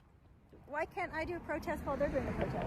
It was a good chance to exchange Oh, information. and you're not able to do your protest? Look at you. Look at you standing here. I You're still here you're still fucking here, even though the police came and took a fucking report on you. And you're like, oh, the police are my friends, except we keep calling the police on you because you are harassing the children, because you will not leave other kids alone. They're not your kids. They're not your kids Look either. at this creepy ass smile on this woman. I don't know what to say anymore. I mean, this is just an everyday occurrence. I don't get it.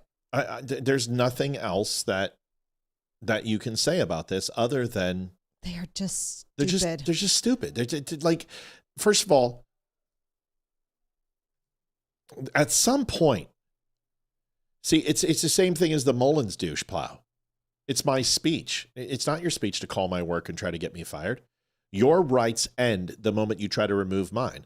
You don't have a right to go ahead and spam fake reviews on our site. I mean, that's not, sure, you can do it, but you're just a cock. You don't have a right to call my house on my daughter's birthday. You don't have a right to say things that are completely inappropriate. You don't have a right to call me when I ask you to stop. You don't have a right to stalk me and constantly harass me just because you're upset because you don't know the difference between socialism and communism, which is what he didn't understand. Leroy and I found him 5 years ago. You don't have a right to do that. We got a caller. Let's see who it is. Hey, caller, where are you from? North Carolina. Okay. What's up, North Carolina? I'm mad. It's Frank. I know it is. What do you want? I'm kidding. Hey, buddy. You know what? Yeah, would tell me. have cured that instantly? A quick punch to the throat. Yeah, but you can't do it. That's the problem. Is then you're getting arrested for her. I assault. understand, but I'm saying, on principle, these people need to be put in their place. Right, but I'm fed up with them. I'm fed up with them harassing us, and you know, I'm just done with them. Listen, How do you I'm with handle you. it? I'm with you too. You can't handle it. Like, there was a time that I would yell. There was a time that I would scream. There was a time that I would get upset. There's a time I don't try to do that anymore. The only reason 5 years ago is a completely different time than it is now for me. I was young in the game. I could easily be, you know, my buttons could be pushed and I would get upset at people. I've just learned that there is a certain level of interaction that these people crave. And if you give it to them, then that's the worst thing you can do. There are far worse things you could do to them than hit them. If you hit them, they're going to sue you. So just the way that lady was calm, they can't stand it. They just fucking melt down. They can start throwing themselves on the sword like this guy. Like, I promise you, Mullins, he's going to see this show. He's going to reply. He's going to use it as content. He's going to call the show. He's going to stalk the show. He's going to do everything he used to. He's going to call my phone number. This guy will not be able to sleep at night without thinking about me. And that is exactly what I want to do to him. Well, I agree with you, and I love the way she showed restraint, and that's what we do. We show restraint. You know, we don't get in people's faces and bitch at them and yell at them. That's what the other side does because they're looking for a reaction. Yeah. Well, and listen, there's a time and a place for reaction, right? There's a time and a place where you can start some shit, and you may need to defend yourself. But the moment that she's spitting on me, I mean, at that point, that's a physical altercation. You're spitting. Well, that's assault. That's assault. You're spitting on me. You know, Yeah. and if I tell you to stop, and I'm like, listen, I don't mind you yelling and screaming, but you need to stop spitting. I mean, the next time you do it, you're gonna get pepper spray in your face. And if she does it again, she's getting a mouthful of pepper spray. That's it. There's just no. And if they want to arrest me for that, that's fine. Because I can say simply the following: I was in fear for my life. Right, right. Oh, you're afraid 100%. of a woman? Excuse me. I want people to go watch some of those videos where cops shoot women 6 times when they're coming at them with a butcher knife and they still don't drop. 6 times. This just happened a couple of weeks ago where a lady comes out and she's in a bathrobe, African-American lady. She has a chef's knife and she cuts the cop right across his throat, right here on his clavicle. And he backs up, pulls his weapon, and he shoots her. Bam, bam, bam, bam, bam, bam. She doesn't drop. And she keeps coming at him, and then she hits his back, hits his neck, cuts him a couple of times, and then finally he turns around and he clacks her right in the face, and she drops. But if you think a woman can't be violent, if you think a woman can't hurt you, when you have rules of engagement and they don't, they most assuredly can hurt you. Agreed. So Agreed. do I believe it's okay to hit a woman? No. But I don't think it's okay for a woman to do and cause you physical harm while you sit there and take it either. You know what I mean? Well, it's not a matter of hitting a woman. It's a matter of defending yourself. Be it Right. man or be it woman, I don't care. If she's coming at you like that, you have all the right in the world to defend yourself. And don't duck into that. Oh, she was a woman. Right. She was defensive. No, she had a fucking knife, dude. She was coming at your throat. That's right. Come on. That's right. And listen, I have seen women. I've seen them fracture orbital bones. I've seen them bloody a guy's nose. I've seen them break a nose. I've seen them knock teeth out. And I'm sorry, but if you're going to be in my face like that, there's going to be a physical confrontation for me to defend myself. And that's it. That's it. But the fact that that woman was able to stand there and take that, that's a level of tolerance that I just don't possess. So I'm with you, Frankie. She must be a teacher or a nanny. Yeah. I admire that woman. I would love to give her my thanks for standing up and being just being the woman that she was. Yeah. Nobody, I don't know that anybody else could have taken that the way she did. I was watching her face, and dude, she was, she was getting upset, but she practiced restraint. Yep. And that tells you a lot about the type of person that she is. Yeah, and the worst thing is that... Go ahead. I was going to say, before I forget, I got my jacket Saturday. Thank you, Olivia.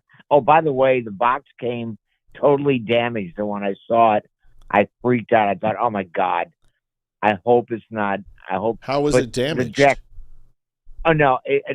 Well, the package was damaged. I took pictures of it. Wait a second. Hold on. Stop. The box or the bag? The box was damaged. Well, that's okay, because that's why it's sealed in a bag. So, but the box... On 2 corners. Boxes get damaged, but the jacket was in perfect condition. Is that correct? Absolutely. Okay, good. It was 100%, and I love it, and thank you so much. You that got it, was buddy. The one that I watched. It's our pleasure. 4 weeks ago. You got to take pictures. Man. Pictures now. Pictures. I got pictures. I'll send them to you. Yeah, okay. Chill out. Well, no, I'm not going to chill out. You fucking chill out. So. Dude, I'm just messing with you. You get that. It was at this moment that Nathan knew he fucked up. Can you hear that? Yes. We fixed the audio, dude. I'm sorry. You should be sorry. My apologies. You should absolutely be sorry. Is there anything else you want to say? Okay, you're done. Get off. You're off my phone. You're out of here. You're in Love you, timeout. Frank. See you, Frankie. Love you, buddy. See Bye. Love. All right. So pictures, we need them. Next video. Oh, this one's interesting. This is. Oh God. This video. This is okay. It's like 5 minutes. It's worth it. We're gonna go in overtime tonight. So $203.98. We're on the clock. We're on the clock. Oh shit. Don't do that. Don't do that. Hi, I'm Olivia. You son of a biznatch. Sorry. My bad. I will fix that. Where's the clock? Did you accidentally? Oh no, there it is. So there's the goal. We're gonna put it on for 10 minutes. We're $100 down. Need some juju. No offense, Barry. And if you could help us out, we'd appreciate it. 10 minutes on the clock. This video is I think 2015, 2016, a victim of the Epstein. Just listen to you got to listen. You got to pay attention. It's like 5 minutes, but you got to pay attention. This is what I was trying to tell you. Listen, I understand that there were people allegedly that Epstein participated with younger girls. I understand it. I feel for those people. Anyone who is a pedophile deserves exactly what he got. I would have loved to have seen the electric chair. That's not my point. It's not my point. My point is that there are these victims that are up there with Massey and MTG. These people have openly said that Donald Trump had nothing to do with this. Donald Trump, nothing. Their stories are changing. And this is now the third one I've showed you that the story is completely rotten, and something's rotten in Denmark. Listen to this. You're not going to like this. She was the air hostess on board the notorious Lolita Express, the billionaire's private jet at the center of a sex scandal making lurid headlines across the world. Sleazy Wall Street tycoon Jeffrey Epstein used the Lolita Express to ferry a bevy of beautiful young women. Among the passengers, former President Bill Clinton and Britain's Prince Andrew. On almost every trip that I did go on, there were young girls around. In this Inside Edition exclusive, Shantae Davies takes us inside the secret world of the Lolita Express, named for the controversial book and movie about a professor's infatuation with an underage girl.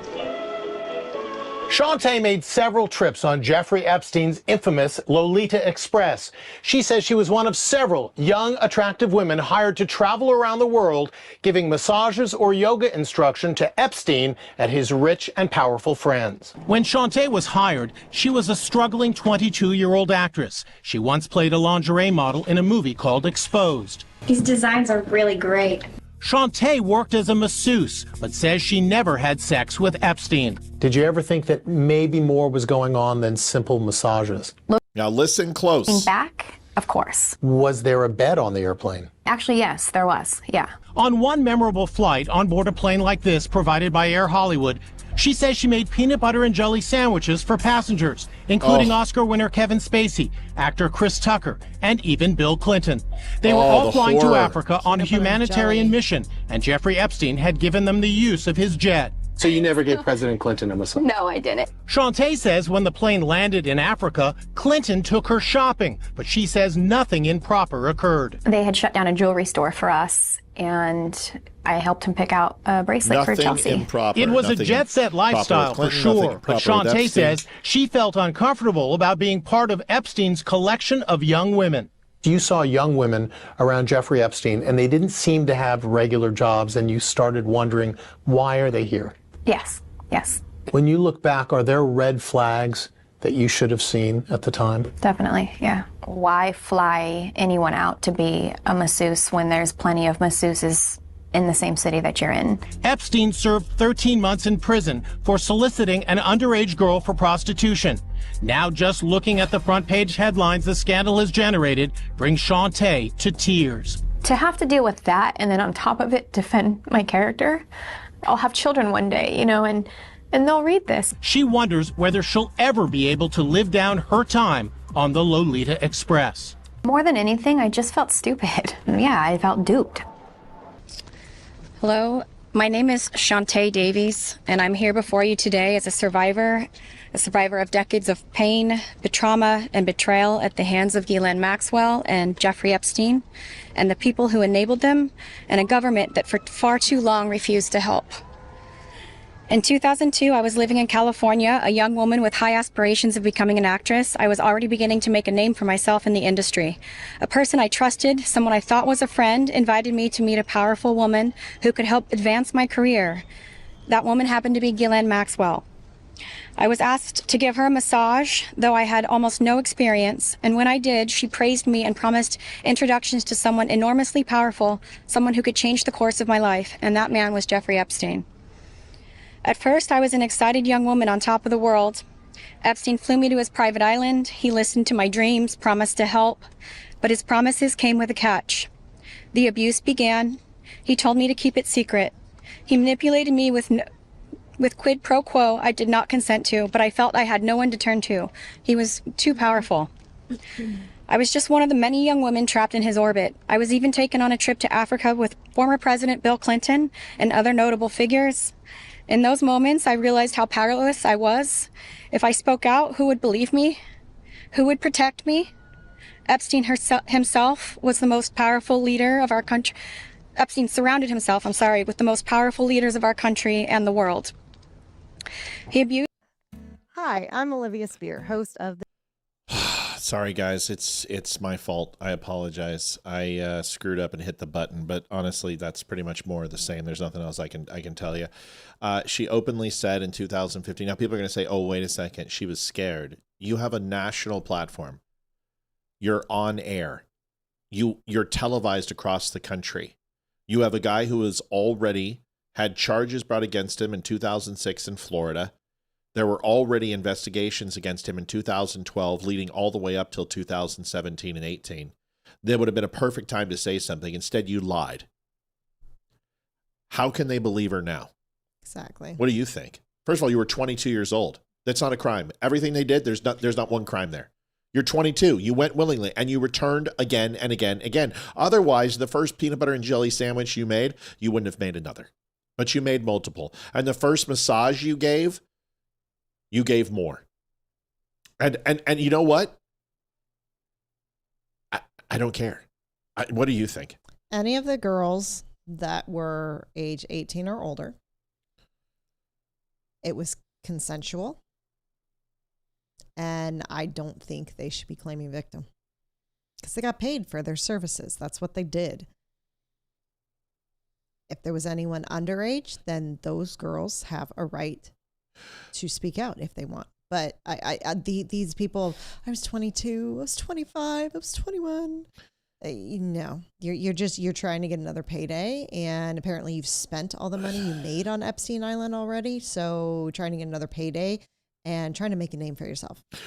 People are saying, what about the children? We're not talking about children. We're talking about people who Adults. are saying that they were victims and they were raped by him. And that's not what happened. It's not what happened. She's 22 years old. She wasn't raped. She went there willingly. She was recruited. And this is all of them. There is no 14-year-old standing up and saying anything right now. These people were paid off inside NDAs. Now they're coming out, and the reason why they will not accuse they won't name their accuser is because they will be sued into oblivion because of the NDAs. They took money to silence and shut up, and now they're coming out and they want more money. There is two different stories here. First of all, Epstein had terabytes and teraflops of porn, kiddie porn. Epstein's dead. So if somebody killed him, great. If he committed suicide, great. Don't care either way. Scumbag gone. Good.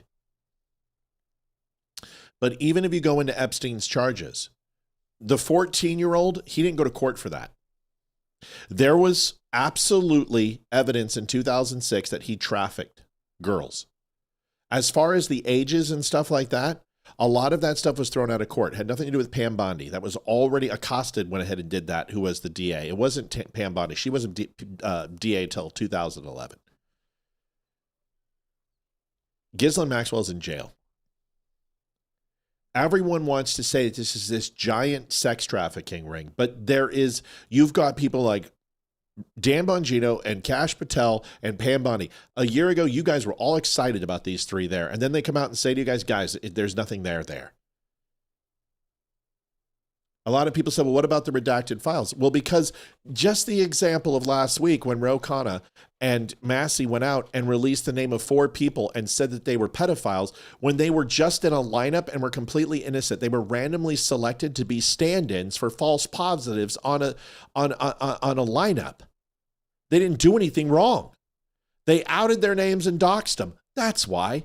Les Wexner. Listen, I don't know Les Wexner. I worked under his company, but people are considering that he's a pedophile. But if you look at the investigation at the end, they said there's absolutely no credibility to these accusations. The accusations on Donald Trump, there's no credibility to these accusations. You guys, I don't know what to tell you, but even the victim said Donald Trump wasn't involved. So when people are saying, well, what about the children? Well, here's the thing.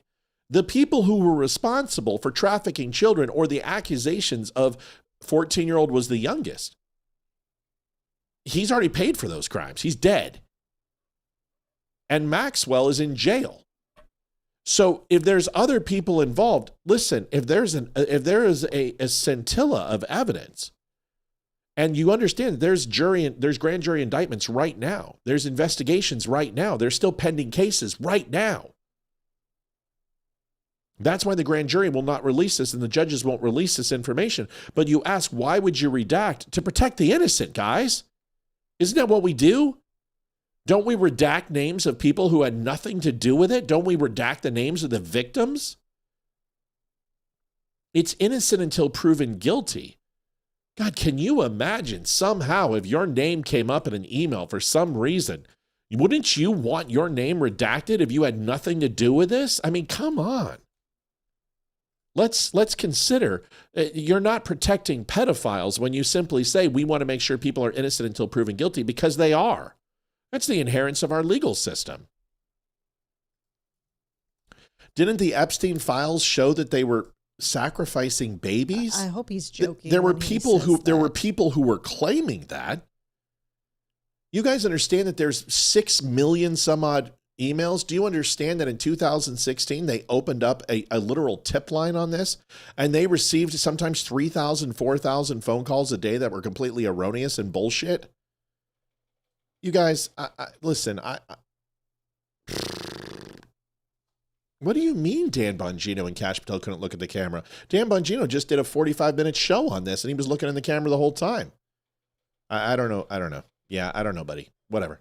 I think you've got some opinions about this that are really deep that have nothing to do with the actual evidence. You know what I mean? But if you think Dan Bongino sold out everybody, I don't know what to tell you. You guys are all excited about him being there. Then all of a sudden you hated him. I said it all along. I said the Epstein files seem like a giant nothing burger. Because if you expect that this is a Mossad honeypot and that he was this international man of mystery who was a spy, you guys don't know anything about intelligence and working a human intelligence source and being a case officer. Because Jeffrey Epstein was the worst possible person you would want working in a clandestine operation to blackmail people. He was loud. He was obnoxious. He had criminal elements to him that ultimately, criminal ties that exposed him. Yeah, that's not the guy you want working that situation. He was one of the loudest and most obnoxious people ever. The guy was a sexual deviant, and I'm glad he's gone. I really am. But if you guys are assuming that everything is corrupt and nothing is real and nothing is factual and everything is a conspiracy and everything's being pulled over your eyes, then why are you upset? If there is no chance that anything can be true other than that everything is corrupt and everything is deception and everything is a lie, well, then why are you frustrated? Because you should have surrendered that belief a long time ago that there would ever be any justice. That's my point. If you're constantly a black pillar, well, then you're a black pill. That's okay. You just don't believe that justice can be served ever. And if you believe that, then you shouldn't be disappointed because you've come to grips with that, I would assume. Don't know what else to say about it. Here's an Ed Gallerin commercial. This is, so Epstein had no ties to powerful, Mark, I didn't say that. Mark, call into the show. I'm not going to talk to you through text. 276-200-2105, call into the show. You want to have a conversation, call in. I'm not going to waste my time having a text back and forth because I didn't say that. So when people say, so you believe, it's them trying to put things in my mouth other than, my foot or their dick. So call 276-200-2105. We can have an intellectual conversation about Epstein. But don't put words in my mouth.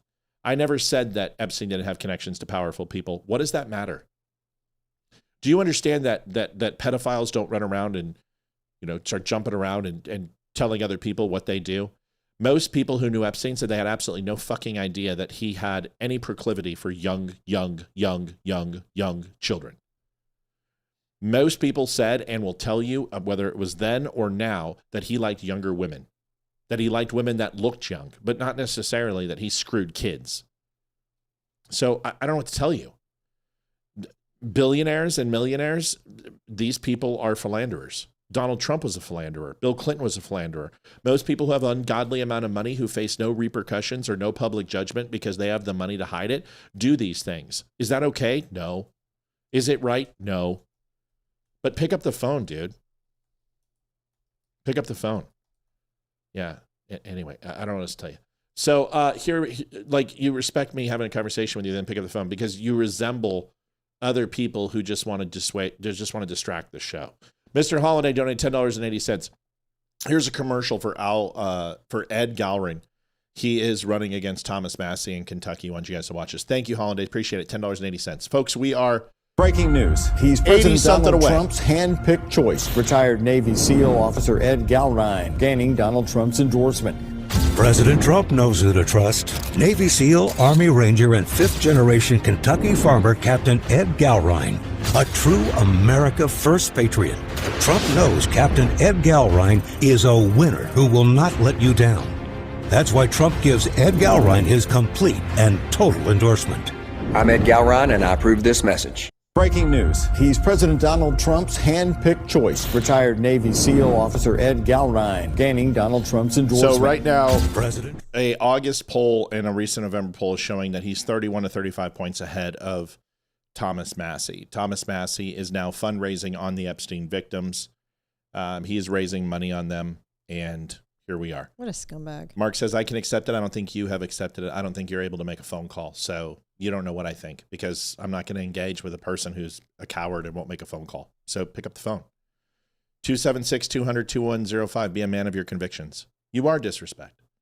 You're disrespecting me by not picking up the phone. I've asked you to call. So stop distracting from the show. You're trying to pick a fight. It's not going to work, dude. It's not going to work. Pick up the phone, 276-200-2105. Have a conversation with me. But don't be a bitch. Like, don't do that. There's no reason for that. You're putting words in my mouth. I never said that. You have absolutely no evidence, no proof. You're convicting people with absolutely no evidence. You guys want to go ahead and throw Tom Hanks in jail and lop his head off. You want to kill Bill Gates. You think they're all eating children. The Jews are bad. Mossad. I mean, come on, dude. There's only so much. You can't prove shit. You guys just sit here and you spin tales like a bunch of old fucking women. Show me the evidence. Show me the proof. Show me a scintilla of exculpatory evidence, and I'm in. I'm with you. I'll have the pitchfork and the torch. But you guys are just spinning tales, and you want something that you can't have. You want the files so you can go ahead and say, oh, God, hey, Bill Gates, let's get him. Let's get him. We know Rob Reiner. Yep, he's a pedo. Tom Hanks is a pedo. Oprah Winfrey eats children. But you don't have any proof of that. You just listen to QAnon bullshit, and you're just eating at the trough. So 276-200-2105. Call the show. Give me a scintilla of evidence. Show me the evidence. Give me names. Give me dates. Give me indictments. Give me sworn testimony. Give me affidavits. Give me a felony. Give me a conviction. Give me an arrest. Give me something. Show me proof. Otherwise, it's a waste of fucking conversation. We've been doing it for how long? How many years are we going to talk about Epstein? It's ridiculous. Here's another example. Watch. This is the stuff you're buying into. This is perfect for this show. The Epstein class notion resonates. Bad people did bad things, and that the Trump administration are letting them get away with it. And more importantly, they're not just letting them get away with it, they're actively participating in the cover-up. What a lot of my colleagues are calling the Epstein class. This is the Epstein class ruling our country. The Epstein class who is running this government. The Epstein class are rigging the rules, protecting themselves, while ordinary people in America are getting shafted. He's still in with the Epstein class. This is the Epstein administration. The Epstein class notion resonates. Bad people. This is the narrative. This is the narrative, and you guys are buying into it. You're buying into it because you're easily fooled and you're easily believing things with absolutely no evidence. This is the message. You've got people like Massey, you got people like Connor, you got MTG, you got a list of people saying that everyone's guilty, everyone's with Epstein. This is just like racist. This is just like Nazi. This is just like transphobe. This is just like basket of deplorables. This is just like carrying their Bible and carrying their gun, that they're Bible thumping, gun carrying rednecks. This is just like Trump doesn't love, or he loves the uneducated. You're just buying into the liberal bullshit. I just don't understand how you guys continue to do it. Like, it baffles me. And then you're saying that I'm the problem, me, because I'm calling out the truth, that you have absolutely no evidence. You've got nothing. Just give me the smoking gun. Show me. Let's pick a person. Show me Oprah Winfrey's ties to Epstein. Show me that she fucked kids. Give me any type of evidence that you have to it. Show me right now, and I'll give you $10,000. I'm not defending Bill Gates. I'm asking you to show me proof that Bill Gates is guilty. I'm asking you to show me proof. Evidence, exculpatory evidence, you know. George, you fucked kids. George, why do you fuck kids? George, I don't understand why you would rape children. Why would you do that? How dare you? How dare you do that? Publicly, I am shaming you and accusing you of doing it. How stupid is that, right? So that's what you're doing to Bill Gates. Is Bill Gates a piece of shit? Yes. Is Bill Gates buying up property? Yes. Is Bill Gates evil? Yes. Is he a freaking pharmaceutical and backs up vaccines? Is he a person who thinks we should eat crickets? Is he a New World Order type of guy? Yeah, all that shit's true. But do you have proof that he fucked children? Show me the proof. Just show me the proof. You can't. So you want to deflect and you want to go ahead and make it about me. Why don't you make it about proof? Debbie Boggs donated 1776. God bless y'all. Pray that evil repents. Absolutely. Show me the proof. If you are a constitutionalist and you believe in the rule of law, then you believe in the presumption of innocence, yes? Then if you believe in the presumption of innocence, then this is it. Innocence is for everyone, man, woman, and child, until you can prove without a reasonable doubt that that person committed a crime. So show me the crime. That's all I'm asking you to do. I'm not defending Gates. I'm defending the Constitution of the United States. I'm defending the law. I'm defending our justice system. Now, do I believe that people get treated a different way when they have money? I didn't say that. I didn't say that. Do I believe that O.J. Simpson was innocent or guilty? It doesn't matter what I believe. It only matters that a jury of his peers said that he was innocent. And unfortunately, you can't throw the baby out with the bathwater. You can't shred our judicial system simply because that there was a guilty man who walked free. That's not the way it works. Presumption of innocence is for everybody. That's the law. I thought we were the law and order president. I thought we were the law and order party. I thought we believed in that stuff. But now we just throw it out? So let me ask a question, George. Do you believe that Donald Trump fucked kids? Because it says it in the files. And if you believe everything in the files, then Donald Trump's a pedophile. Because Jeffrey Epstein said so. Michael Wolff said so. Thousands of anonymous sources that opened up in 2016 from tip lines that were absolutely 100% without any equivocation, Donald Trump fucked kids. That's what they said. So if you believe that, then Donald Trump did that.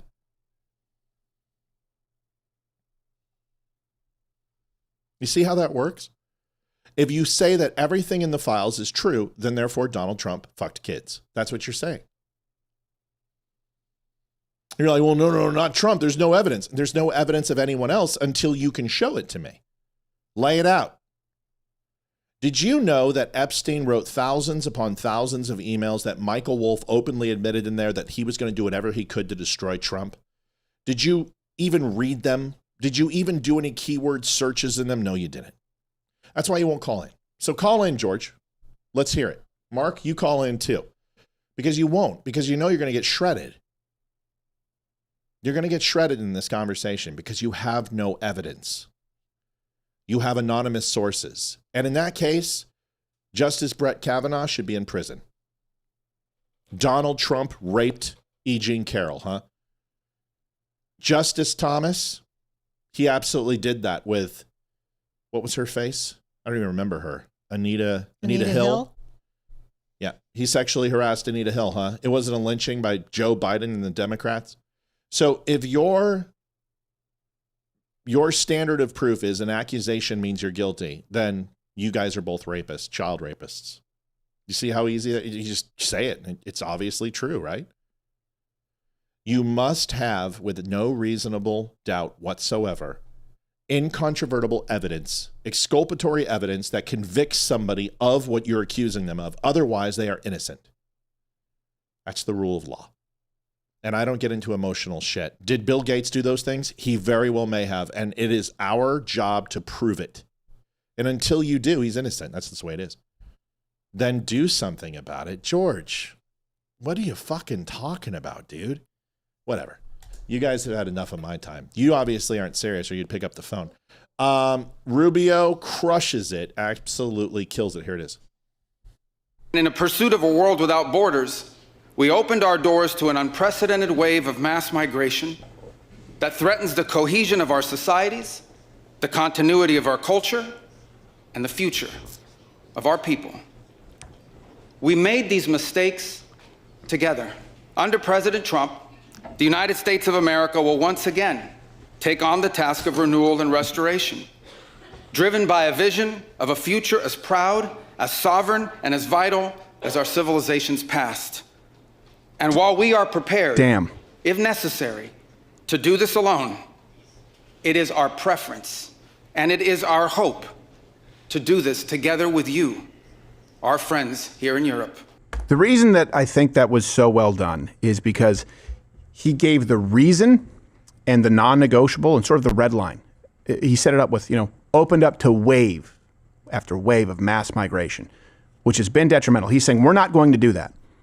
We are going to move forward in a way that benefits our people, and we would love for Europe to do that as well. We'd rather do it with you, but we will do it without you if that is your expectation. That is a way to lay out terms, to offer, right? Extend an olive branch, but you guys have to do it on our terms because you can't keep telling America what we do for Americans. So you agree JD's Vance stock is on the rise. Is that fair? Yeah, I mean, from what I've heard, I haven't. Since we've been watching and hearing some of the things he said, are you seeing him as a possible presidential candidate? Yes. What about Rubio? I mean, he seems a lot better than he was in 2016. Yeah, he seems like he's grown and learned a lot. Yeah, he definitely he's matured. He seemed very amateur in 2016 and like petty. Yeah, he was petty. He was trying to compete with Trump versus standing on his own. And he took the insults personal, and he just so he seems to be a lot calmer, cooler headed, and I mean, I could see him in the running. I would have to. Here's the thing. I need to see the debates when it comes down to them, because I liked Vivek when I first saw him. Yeah.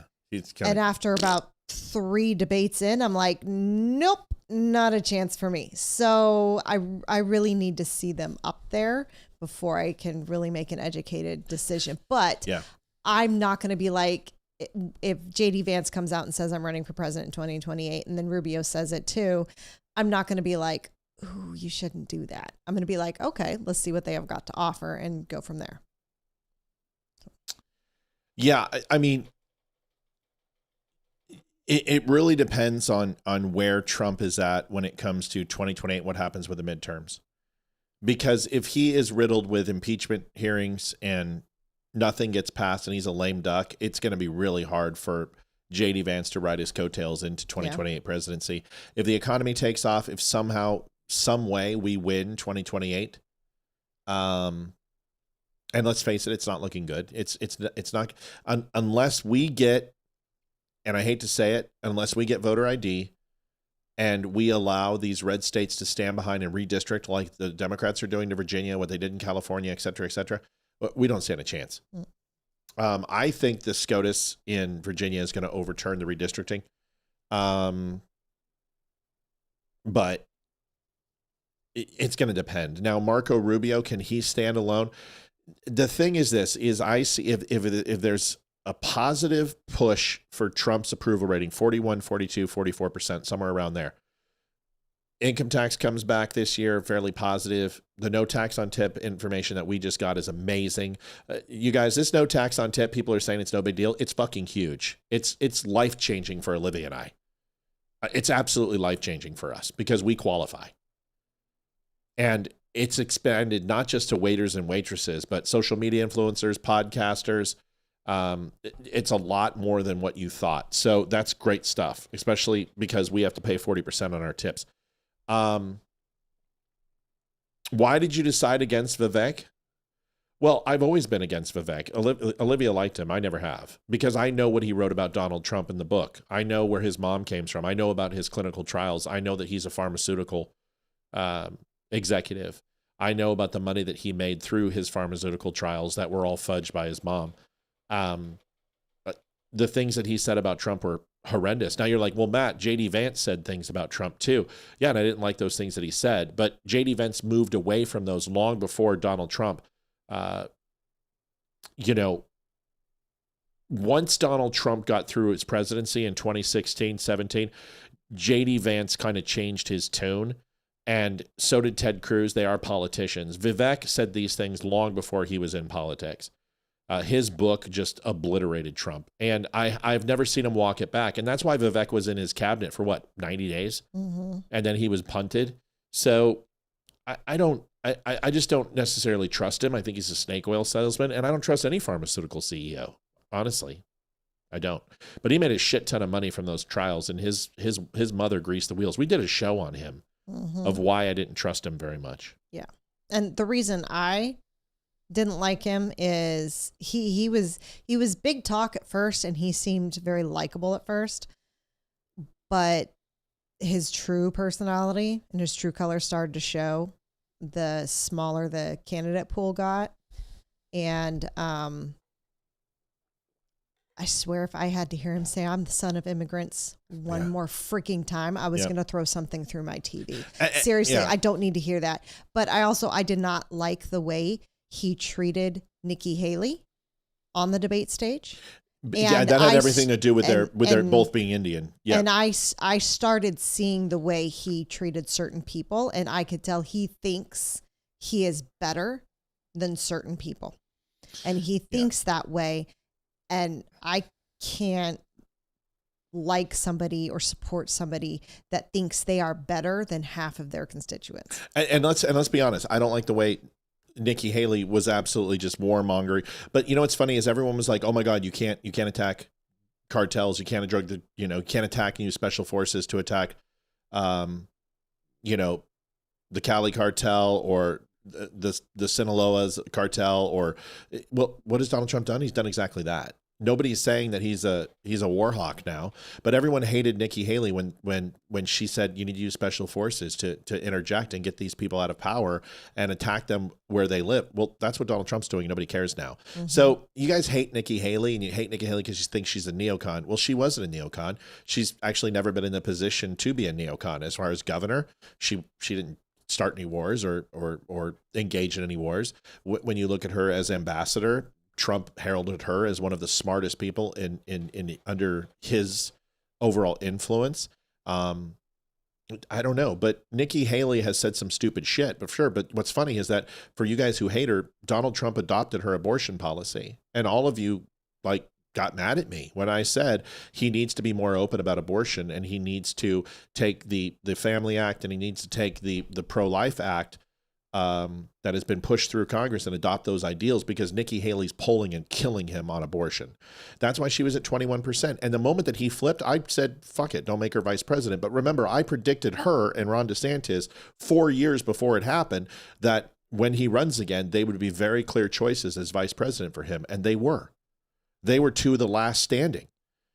J.D. Vance came in and got it, but you got to understand, he adopted Nikki Haley's policies. He adopted Ron DeSantis's policies. And the moment he did that, removed them as choices of VP, J.D. Vance wound up delivering him Ohio and a lot of the Rust Belt because of J.D. Vance's opinions and who he was. And he was very popular in the Rust Belt.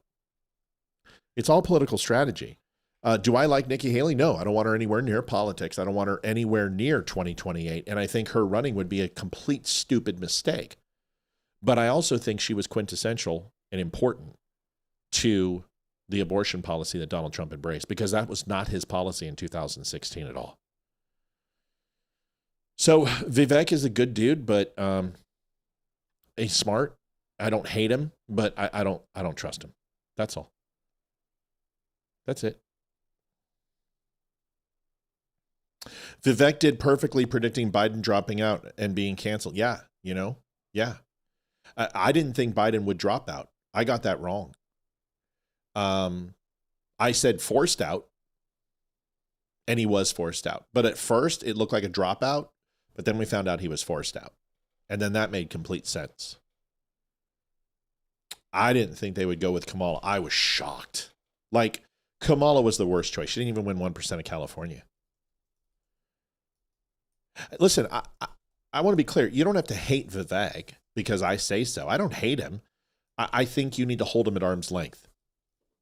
And I think he's a pharmaceutical CEO. And he does what he can. But the way he treated Haley was pretty shitty. And it's because of his Indian heritage, is that the sheiks look down upon Nikki Haley because of her standing and because where she comes from and her overall beliefs. So he looks down on her because of that. And that's why he treated her with such disdain and disrespect, is because of his hierarchy and his theological beliefs. And I think that's bullshit. But he treated her like he painted her as a war hawk. She wasn't a war hawk. She's not a neocon, not at all. Nikki Haley's never been that. Honestly, she's a constitutional conservative, and she's always been that way. But it's fine. It's politics. Jordan versus Piers. This is interesting. Piers, Jordan. Oh, folks, 232.54. We're $70 off. We really would love to hit it. Caste system. That is correct. Is exactly what it's called. 104 people. Short night. I guess Twitter's having some problems, but if you want to help us get to goal, we would really appreciate it. We could use the help. It doesn't need $70. Maybe $5 here, $5 there, $10 here, $10 there. Here is Jordan Peterson versus Piers Morgan. I don't know if you guys in the UK understand how sad it is for us in Canada and in the United States to watch what you're doing to yourself. I mean, the UK is a great country. When I go there, I go to Oxford, I go to Cambridge, to these remarkable places in London, see your unbelievable deep history, understand how much the world owes the UK in terms of, say, the establishment of common law and decent government everywhere, including places like India. We owe the UK such an immense debt. And to watch you guys like spiral yourselves into the ground for this idiot, weak political correctness that's gone so far that you can allow your working class women to be raped en masse sadistically and say nothing about it and gaslight people who are telling the truth. It's so sickening. It's so demoralizing. It's almost unspeakable. We all pray, hope and pray here in Canada and the US that you get your act together and grow some spine again and put your damn country back together and stand up to these bloody psychopathic bullies and the woke green mob, because it would be a dreadful shame to lose you. I don't know if you guys in the UK... Wow. Here's the one thing I noticed about that video. Besides that's the old Jordan Peterson. Holy shit, huh? Go ahead. Oh, that's the same guy? Yeah, Holy that's cow. Jordan. He's cooking again. Wow. He's getting his strength back. Piers didn't interrupt him one time and didn't say one word. Yeah, there's a hierarchy of respect there. Yeah, like Piers knows, like, there's certain people you don't interrupt, and it's stupid to interrupt Jordan Peterson because he's very respectful. And when he speaks, he's usually correct on what he says. That was a very good video. Yeah, that was today, is my understanding. So, someone said, how old is this Jordan Peterson clip? Isn't he not working and having health issues? I haven't heard that. What I do know is that 2 of the recent clips that I just played are fairly recent. Good to see you, Nomad. Listen, to George and was it Mark? Who was the other guy? Yeah. Just because people don't agree with you that the world is eating babies and Democrats are androcrom and all this other crap, just because I challenge that thought process because I know the etymology and the history of where that came from sources that have been completely wrong just about everything, whether it be Ukraine and bioweapon labs, from the reinstitution of Donald Trump and his military hierarchy overthrew the government and is holding military tribunals, and Hillary Clinton's a lizard and she was killed, and Joe Biden was arrested and he's in Guantanamo Bay and all this other bullshit. Listen, I've read them all. Just because I don't participate in that type of dialogue, and I've been fighting that type of nonsense for 5 years, it's amazing that I keep hearing conspiracy theorists say, geez, I'm out of conspiracy because they've all come true. No, they haven't. No, they haven't. You guys, the Q bullshit has been so fucking wrong that just because you make 1,000 predictions, Nostradamus was considered a prognosticator because he made 1,000 predictions and put them in an envelope, and then 33 of them came true, and people said, oh my God, this guy was clairvoyant. But you didn't talk about the other 96% of the shit that he got wrong. I think there's something very damaging about believing this nonsense and your own logical conclusions and deductive reasons tell you that it's not true, but you continue to buy into it like it's WWF wrestling or the National Enquirer. I don't understand how people can constantly be lied to and constantly navigated into falsehoods and then not repudiate those people who do that to you. The people like At War Clandestine, just completely full of shit that Ukraine had bioweapon labs and that's where COVID originated. There's not one scintilla of evidence. It's absolutely ridiculous. His 17 strikes that he said Vladimir Putin hit it with non-hyperbaric bombs. Do you understand if you had a level 4, level 5, a non-CDC controlled bioweapon lab, what that would have done to the world? We all would be fucking dead by now. There were no hyperbaric bombs that were used on Ukraine. Those 17 strikes that took place on those bioweapon labs that supposedly the United States built, which we did not.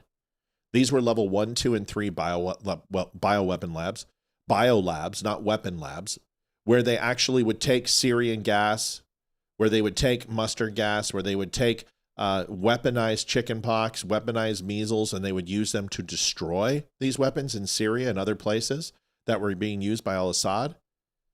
And you guys are like, oh, they're bioweapon labs. They're not bioweapon labs. In fact, the amount of bioweapon labs in the world today are predominantly controlled by the United States or has some sort of oversight from the United States. You're also looking at China and Wuhan. Yeah, that's a bioweapon lab. And that's where it originated from. We know that. It wasn't the bat market. We understand what happened. We understand that scientists got exposed. They left it and they spread it around. And this is what happened. This is why China was able to quarantine and contain it so quickly and the rest of the world wasn't, because they understood the origination point of it. We also understand that in 2000 with SARS-CoV and SARS-2, that they had antibodies for this. And they also knew how to go ahead and mass produce a vaccine for this. When we listen to people who are not true, for instance, when it comes to the Baltimore Bridge collapse and saying that it was China that overtook a vessel and rammed it in, when we broke it down exactly how it happened, the investigation was released. Did anyone read it? They've released the investigation on what happened, and it's exactly what we said. It's exactly what we broke down for you guys. There was no massive conspiracy. There was no taking over of the vessel. There was no eco-terrorism. There was no terroristic event done by China. The bridge got struck. Why? Because bad decisions were made. And at an inopportune time, the vessel lost power, lost hydraulics, and were unable to recover. That's what happened. You guys thought thermite was on the bridge, and I told you it wasn't thermite. It was power cables running from left to right to control the lights on the bridge at night. But you guys swore it was thermite. That the bridge couldn't have possibly collapsed because the load-bearing pylons wouldn't fall that way. But yet they do, and they would have, because there was only 3 points of contact. And once that first point of contact was destroyed, the other 2 failed in unison. We explained that. We explained the Nashville bombing that took place and that it was an RV and told you guys, but you guys said it was Dominion servers and it was the government and that building held the Dominion files when it had nothing to fucking do with that. It was an old Pac Bell Center turned into an AT&T Telecom building. You may say, well, Matt, why are you so negative? Why are you so mad at us? Why do you yell at me or get frustrated with me when you do this? Because I've been doing this for 5 fucking years. I've already had these conversations. I've already broken this shit down and I'm tired of doing it and we should move on. And we should stop worrying about Pizzagate. We should stop worrying about Pac Bell buildings and we should stop worrying about COVID origination. And we should start focusing on that we have a fucking midterm coming up and these people want to turn every single state like Virginia. That's what. We should be focusing on our local city and county elections to ensure that our property taxes don't go through the roof. That we have enough water and food, that our gas bills, which are absolutely astronomical, they're up in the fucking 700s right now. We should be focused on world peace. We should be focused on stop getting in these endless wars. We should stop focusing on allowing drugs to come in, killing our people and open borders. But we're focused on the most mundane shit, and I don't understand why. You guys it's entertaining. I know, but you keep saying everything's a distraction. You're the ones that are distracted. Too much imagination and not enough fact. Too much want and not enough need. I don't understand it. It baffles me. Anyway, where are we at? Liv? It's still the same, 232.54. Well, I got to keep going, Liv. If you want to jump off and go do some stuff with the kids, but I can't leave with a 232. We got to keep going. Yeah, we didn't hit it on Friday either, so. Oh shit, we didn't. We can't do this 2 nights in a row. No. Yeah, we got to keep going. If you want to jump off, I'll go. Brandon Johnson, mayor, had some replies on some things that happened to illegal immigrants, and I just want you to see how emotionless this human being is. He's absolutely a POS. Listen. Chicagoans that I talk to, that I communicate with, mostly black and brown, actually, tell me that you don't seem to know the difference between illegal aliens and real Chicago citizens. They feel that you are siding with the illegal aliens over them in their communities. And sadly, William, let's get to the question. Let's get to the question. The real question is simply this. I don't know how to make it any more direct. An illegal alien from Nicaragua grabbed a woman on the north side last week, bashed her head into the sidewalk, knocked her unconscious, and raped her. If that had been your wife, Stacey. Okay, all right, we're not going to answer it. Thank you. Thanks, William. All right. Would you want ICE to deport her? All right. Let's move on. Yes or no? Let's move on. Answer the question as a man, not as mayor, but as a man. Would you want Thank you. to deport? So now the mayor is not responsible for asking questions about illegals. They're not responsible to stand up there and have a conversation and answer questions. Now, do I think that the question's fair? Do I think I want someone asking me if my wife? I don't. Yeah, I think that was going a little bit too far. Saying picture your stupid. wife. Yeah, that was stupid. But saying what happened and going, how can you support that this person not be taken out of the country? Yeah. I think that's going a bit too far. Yep. Yeah, numbers are really bad tonight. So it's been a struggle all night, which is really strange because our Mondays have been really good lately. But there's something I'm trying to figure out what happened on. There's no major Olympic event tonight. There's no major speech tonight. But God, to see our numbers cut in half, I just have never seen this. This is incredible. You know what I mean? Yeah. Any thoughts? I've heard Twitter's having problems, and then some people are saying YouTube's having problems. I've had a couple people jump to Rumble from YouTube. I've had a couple people jump to YouTube from Facebook. So they're all working for me, but several people have had issues on platforms. Yeah. So it's possible it's just the platforms. I don't know. Is there a storm coming where there's internet issues? I don't know. Not sure. Yeah. Get the link out of here from George. We've specifically asked. That has nothing to do with. It's right there. You can take it out. I gotta click on day. Yeah, that's ridiculous. You shouldn't be linking stuff. We're having a hard enough time tonight, man. So you're not helping us at all. Listen, I don't like Brandon Johnson. I think he's a jerk, but I don't think you should also envision and bring any type of comment about the man's wife. I think the guy's a douche, and I think he's a horrible human being. He should take responsibility. It's President's Day, for Pete's sakes. Yeah, I know. Well, I'm aware it's called, we don't get shadow banned like that anymore, but yeah, we understand that we face that constantly, but it is what it is. And especially because can I just be honest with you, Mark, with all due respect, not trying to be a jerk, but you and George have a lot to do with it, because you guys, we're starting to talk about things that get us throttled. And we try not to talk about those things, not because we're afraid to, because I'll dive into it, but it just gets us hurt. And they throttle our show. So I would ask that you just take that somewhere else. There's plenty of channels that are going to entertain you guys. There are plenty of channels that are going to let you talk about Pizzagate and eating babies and all that shit. Just do it somewhere else. Don't do it here. Like, we've done that. We've been through this. We don't want to do it anymore. Brian Taylor Cohen and Piers Morgan. This is an interesting one. $253, $21.10. CJ, thank you, Siege, for getting us a little bit closer. We appreciate it tonight. Here's Brian Taylor Cohen. He just interviewed Obama, and he was on Piers Morgan. And just give this a listen. I think we would be remiss not to also take into account like the racial implications of Trump's rise, like an avowed racist president's rise to power in the aftermath of the first black president's rise to power. And I mean, we were told, and this is not, because I completely agree with you, Anna. This is not also hang on, Brian, hang on. Let me say one sentence. Whoa. Let me say one sentence. All real right, quick, finish your and then sentence.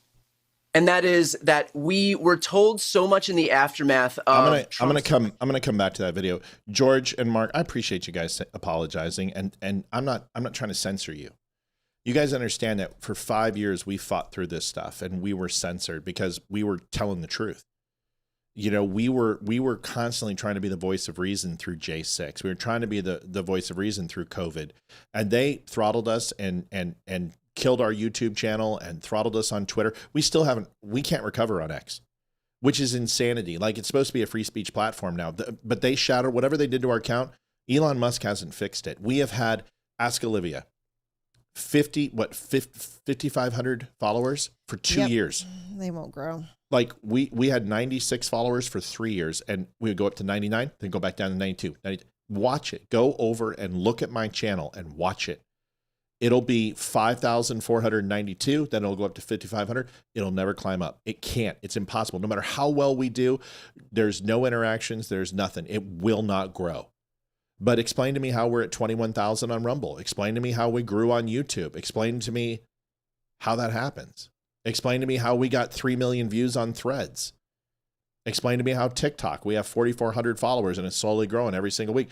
Explain to me how we've got 377,000 on Facebook, but we've only got 59 people on watching right now. Does that sound even logical? Even if we are a complete pile of shit podcast, explain to me how less than 0.002% are on the show. Explain to me this. How did I beat Tim Pool last week? Liv?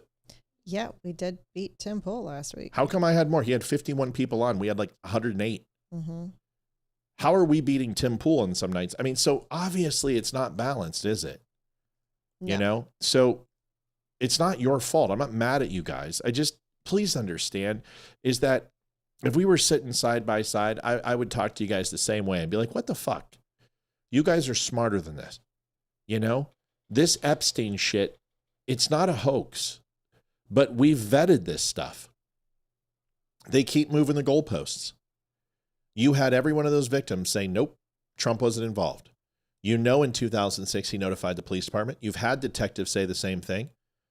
You know he turned him in. You know he arrested Epstein. You know he arrested Maxwell. We know these things. So who gives a fuck? You know what I mean? That's what I'm saying.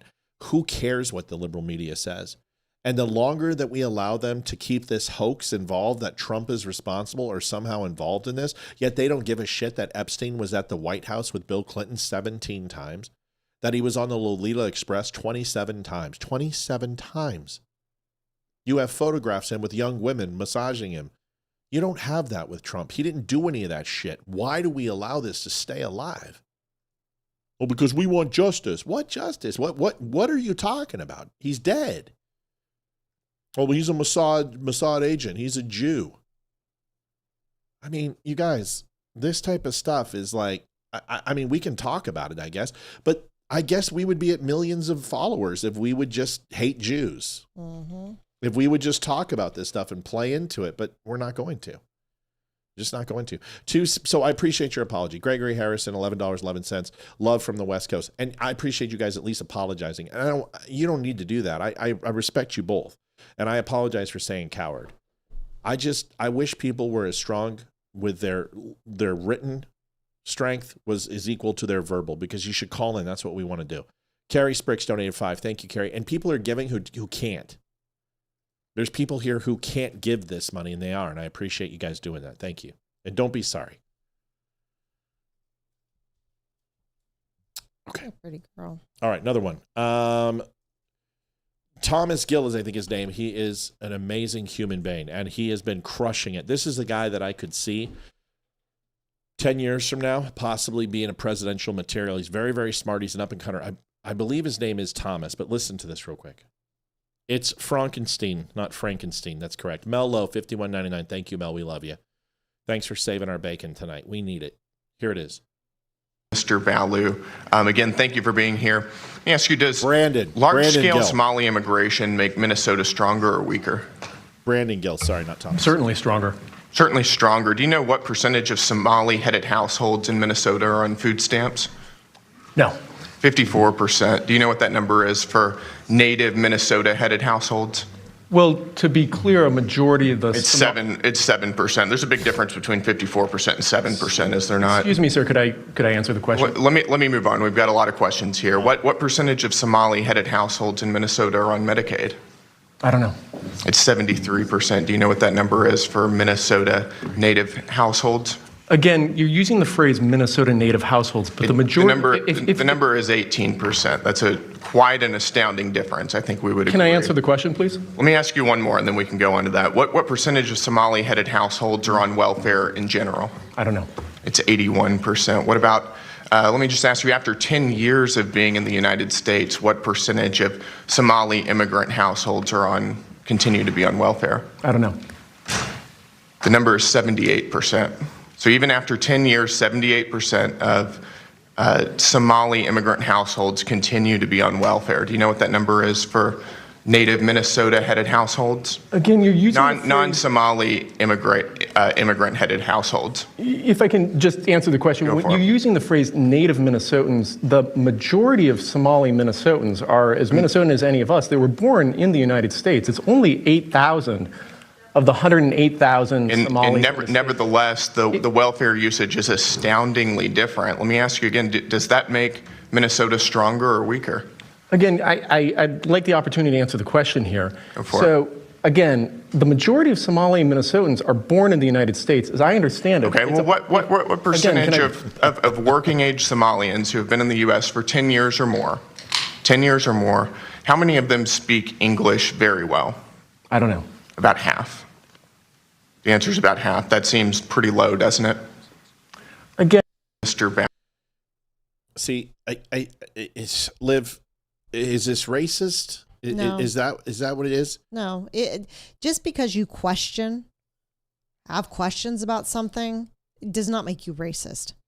I'm not racist against Somalis because I want the fraud out of Minnesota. Ooh. And that it's pretty much the Somali population that's doing it. I'm not racist when I think Ilhan Omar needs to go back to Somalia and shouldn't represent our government and be a congressperson. I'm not racist. And I don't think anyone else should be called racist for questioning it. And all that is their cowardice, and they don't want to tell the truth. They don't want to answer for what they're doing, so they claim racist. They claim sexist, and it's the only argument they have. They have no other arguments because they know what they're doing is wrong. Yeah, I've shown this video before, and it's the gumball video when it comes to, immigration. Do you remember this? I think so. It's been a while, hasn't it? Yeah, and I know. We hit donations, but I still think it's important to talk about the problem that I have, and the biggest issue that I have is if these people are so great for America, then why aren't they great for their own countries? That's my question. If these Somalis and El Salvadorians or Venezuelans or Mexicans or people from Hong Kong or Vietnam or even Saudi Arabia, if they're so amazing, Afghanistan, then why are they not equally as great for their country? And if we continue to remove the top 2% from these countries, the best of the best, then aren't we doing a disservice to these countries? Aren't we harming these countries by taking their very best? If we educate them and then they stay in the United States and work here, don't you think that top 2% is better? How many Elon Musks? How many Thomas Edisons? How many Cole Halls? How many Mark Twains? How many Tennysons? How many Eric Claptons have we removed from other countries that could change the face of their countries? So I understand that we believe that the huddled masses is who we are. But the days of immigration from when we came here and Ellis Island is a very different immigration that's happening today. And societies are absolutely losing their culture and losing their values. And it's not just the United States. It's happening in England. It's happening in Europe. It's happening in Canada. It's happening all over. And mass and uncontrolled immigration is one of the most dangerous things that can happen to sovereign countries and civilized societies, period. Full stop.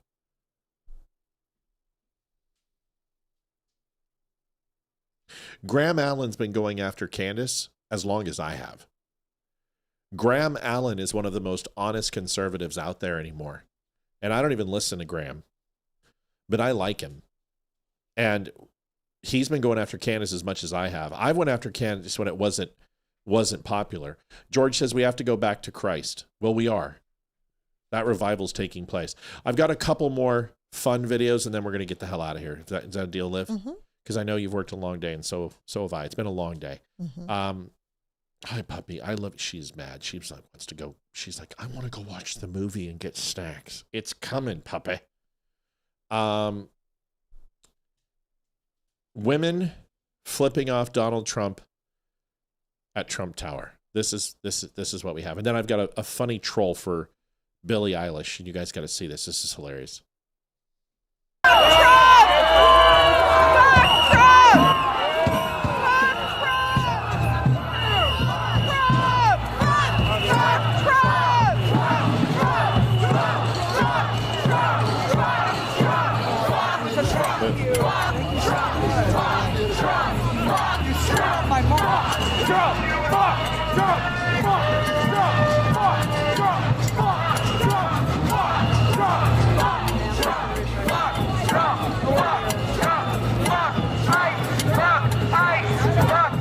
Do you see the pre-printed signs? That's not cheap. How much at Office Max back in the day when you were doing printing? How much would a full bleed, full black, two or three colors? How big? 3 foot by 5 foot, or 3 foot by 3 foot square. How much would that be? Full bleed, black, red, full letter print on high gloss, 50-pound paper. How much do you think? When we did posters, both sides. $250, $300, and this easily was back in the early 2000s. Easily, yeah. couple $100 for one. That quality. Now that's because you got to get the cell printed, the graphic design. Then once you do that, you're probably talking $5-10 per. But the initial run and the initial design for that, you're talking a few $100 easily to get it started, and then $5-10 per print. Actually, be more per print. I mean, it was like 29 cents for an 8x11 color photo. So a big 3 foot by 3 foot would be a lot. Yeah, a lot more. So it doesn't do anything. It's not effective. It doesn't help. But who's funding this shit? And see, and that's what I want to focus on. Like, you guys want to focus on Epstein. Epstein's dead. You know what I want to focus on? I want to focus on who is paying for this. Expose these people. Did they realize that Donald Trump's not there? It doesn't. But the point is, it doesn't matter. It doesn't matter. It's like like that's not protest is supposed to be about change.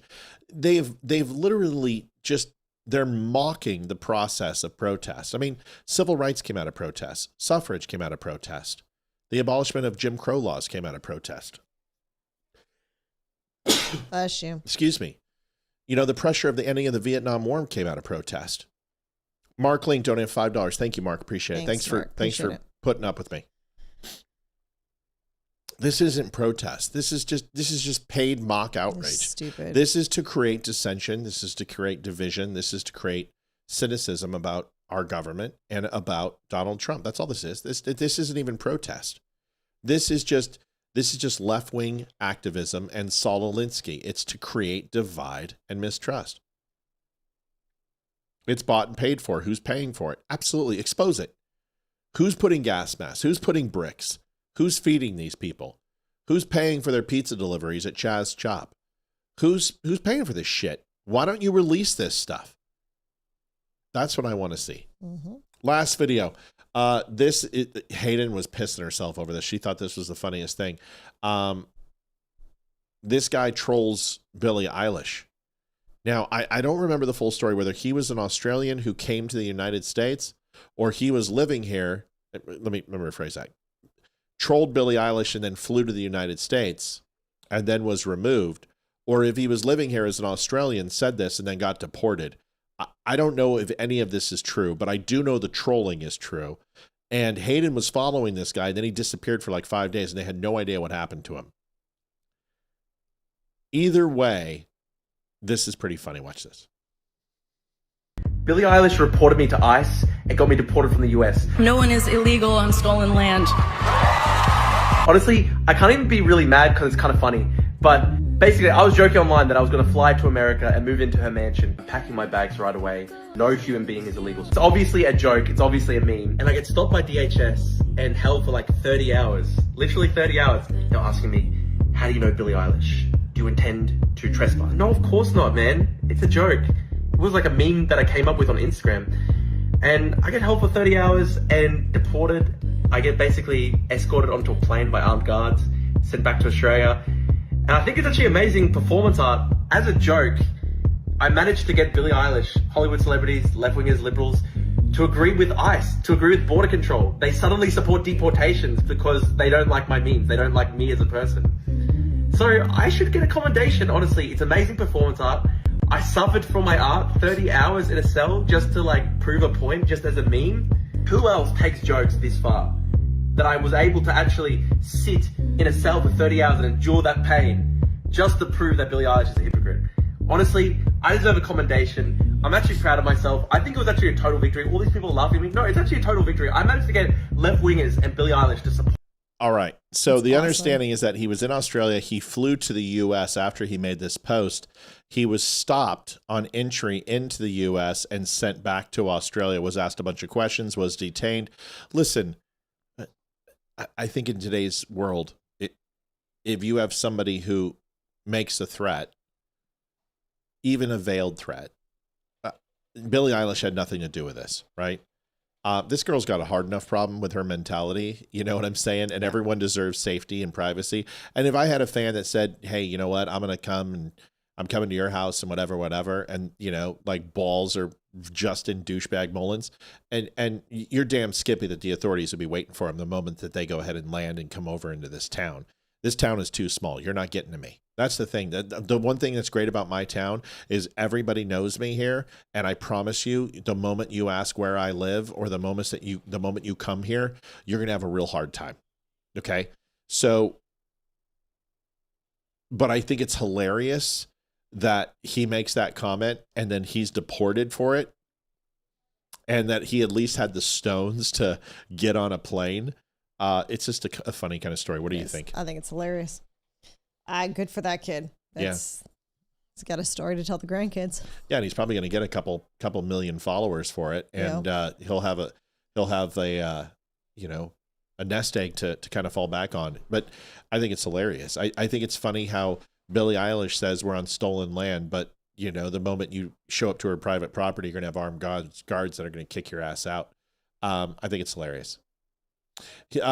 People said that she reported him, but the news article says that she had no idea who he was, that ultimately the moment that he made that threat, that he was flagged.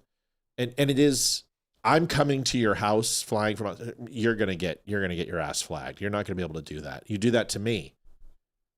And which somebody just did a couple of weeks ago, said, you know, they were going to go to an eatery that we frequent, and that got that person flagged. So if that person gets on a plane and tries to fly to the States, they're gonna have some questions that they're gonna have to answer.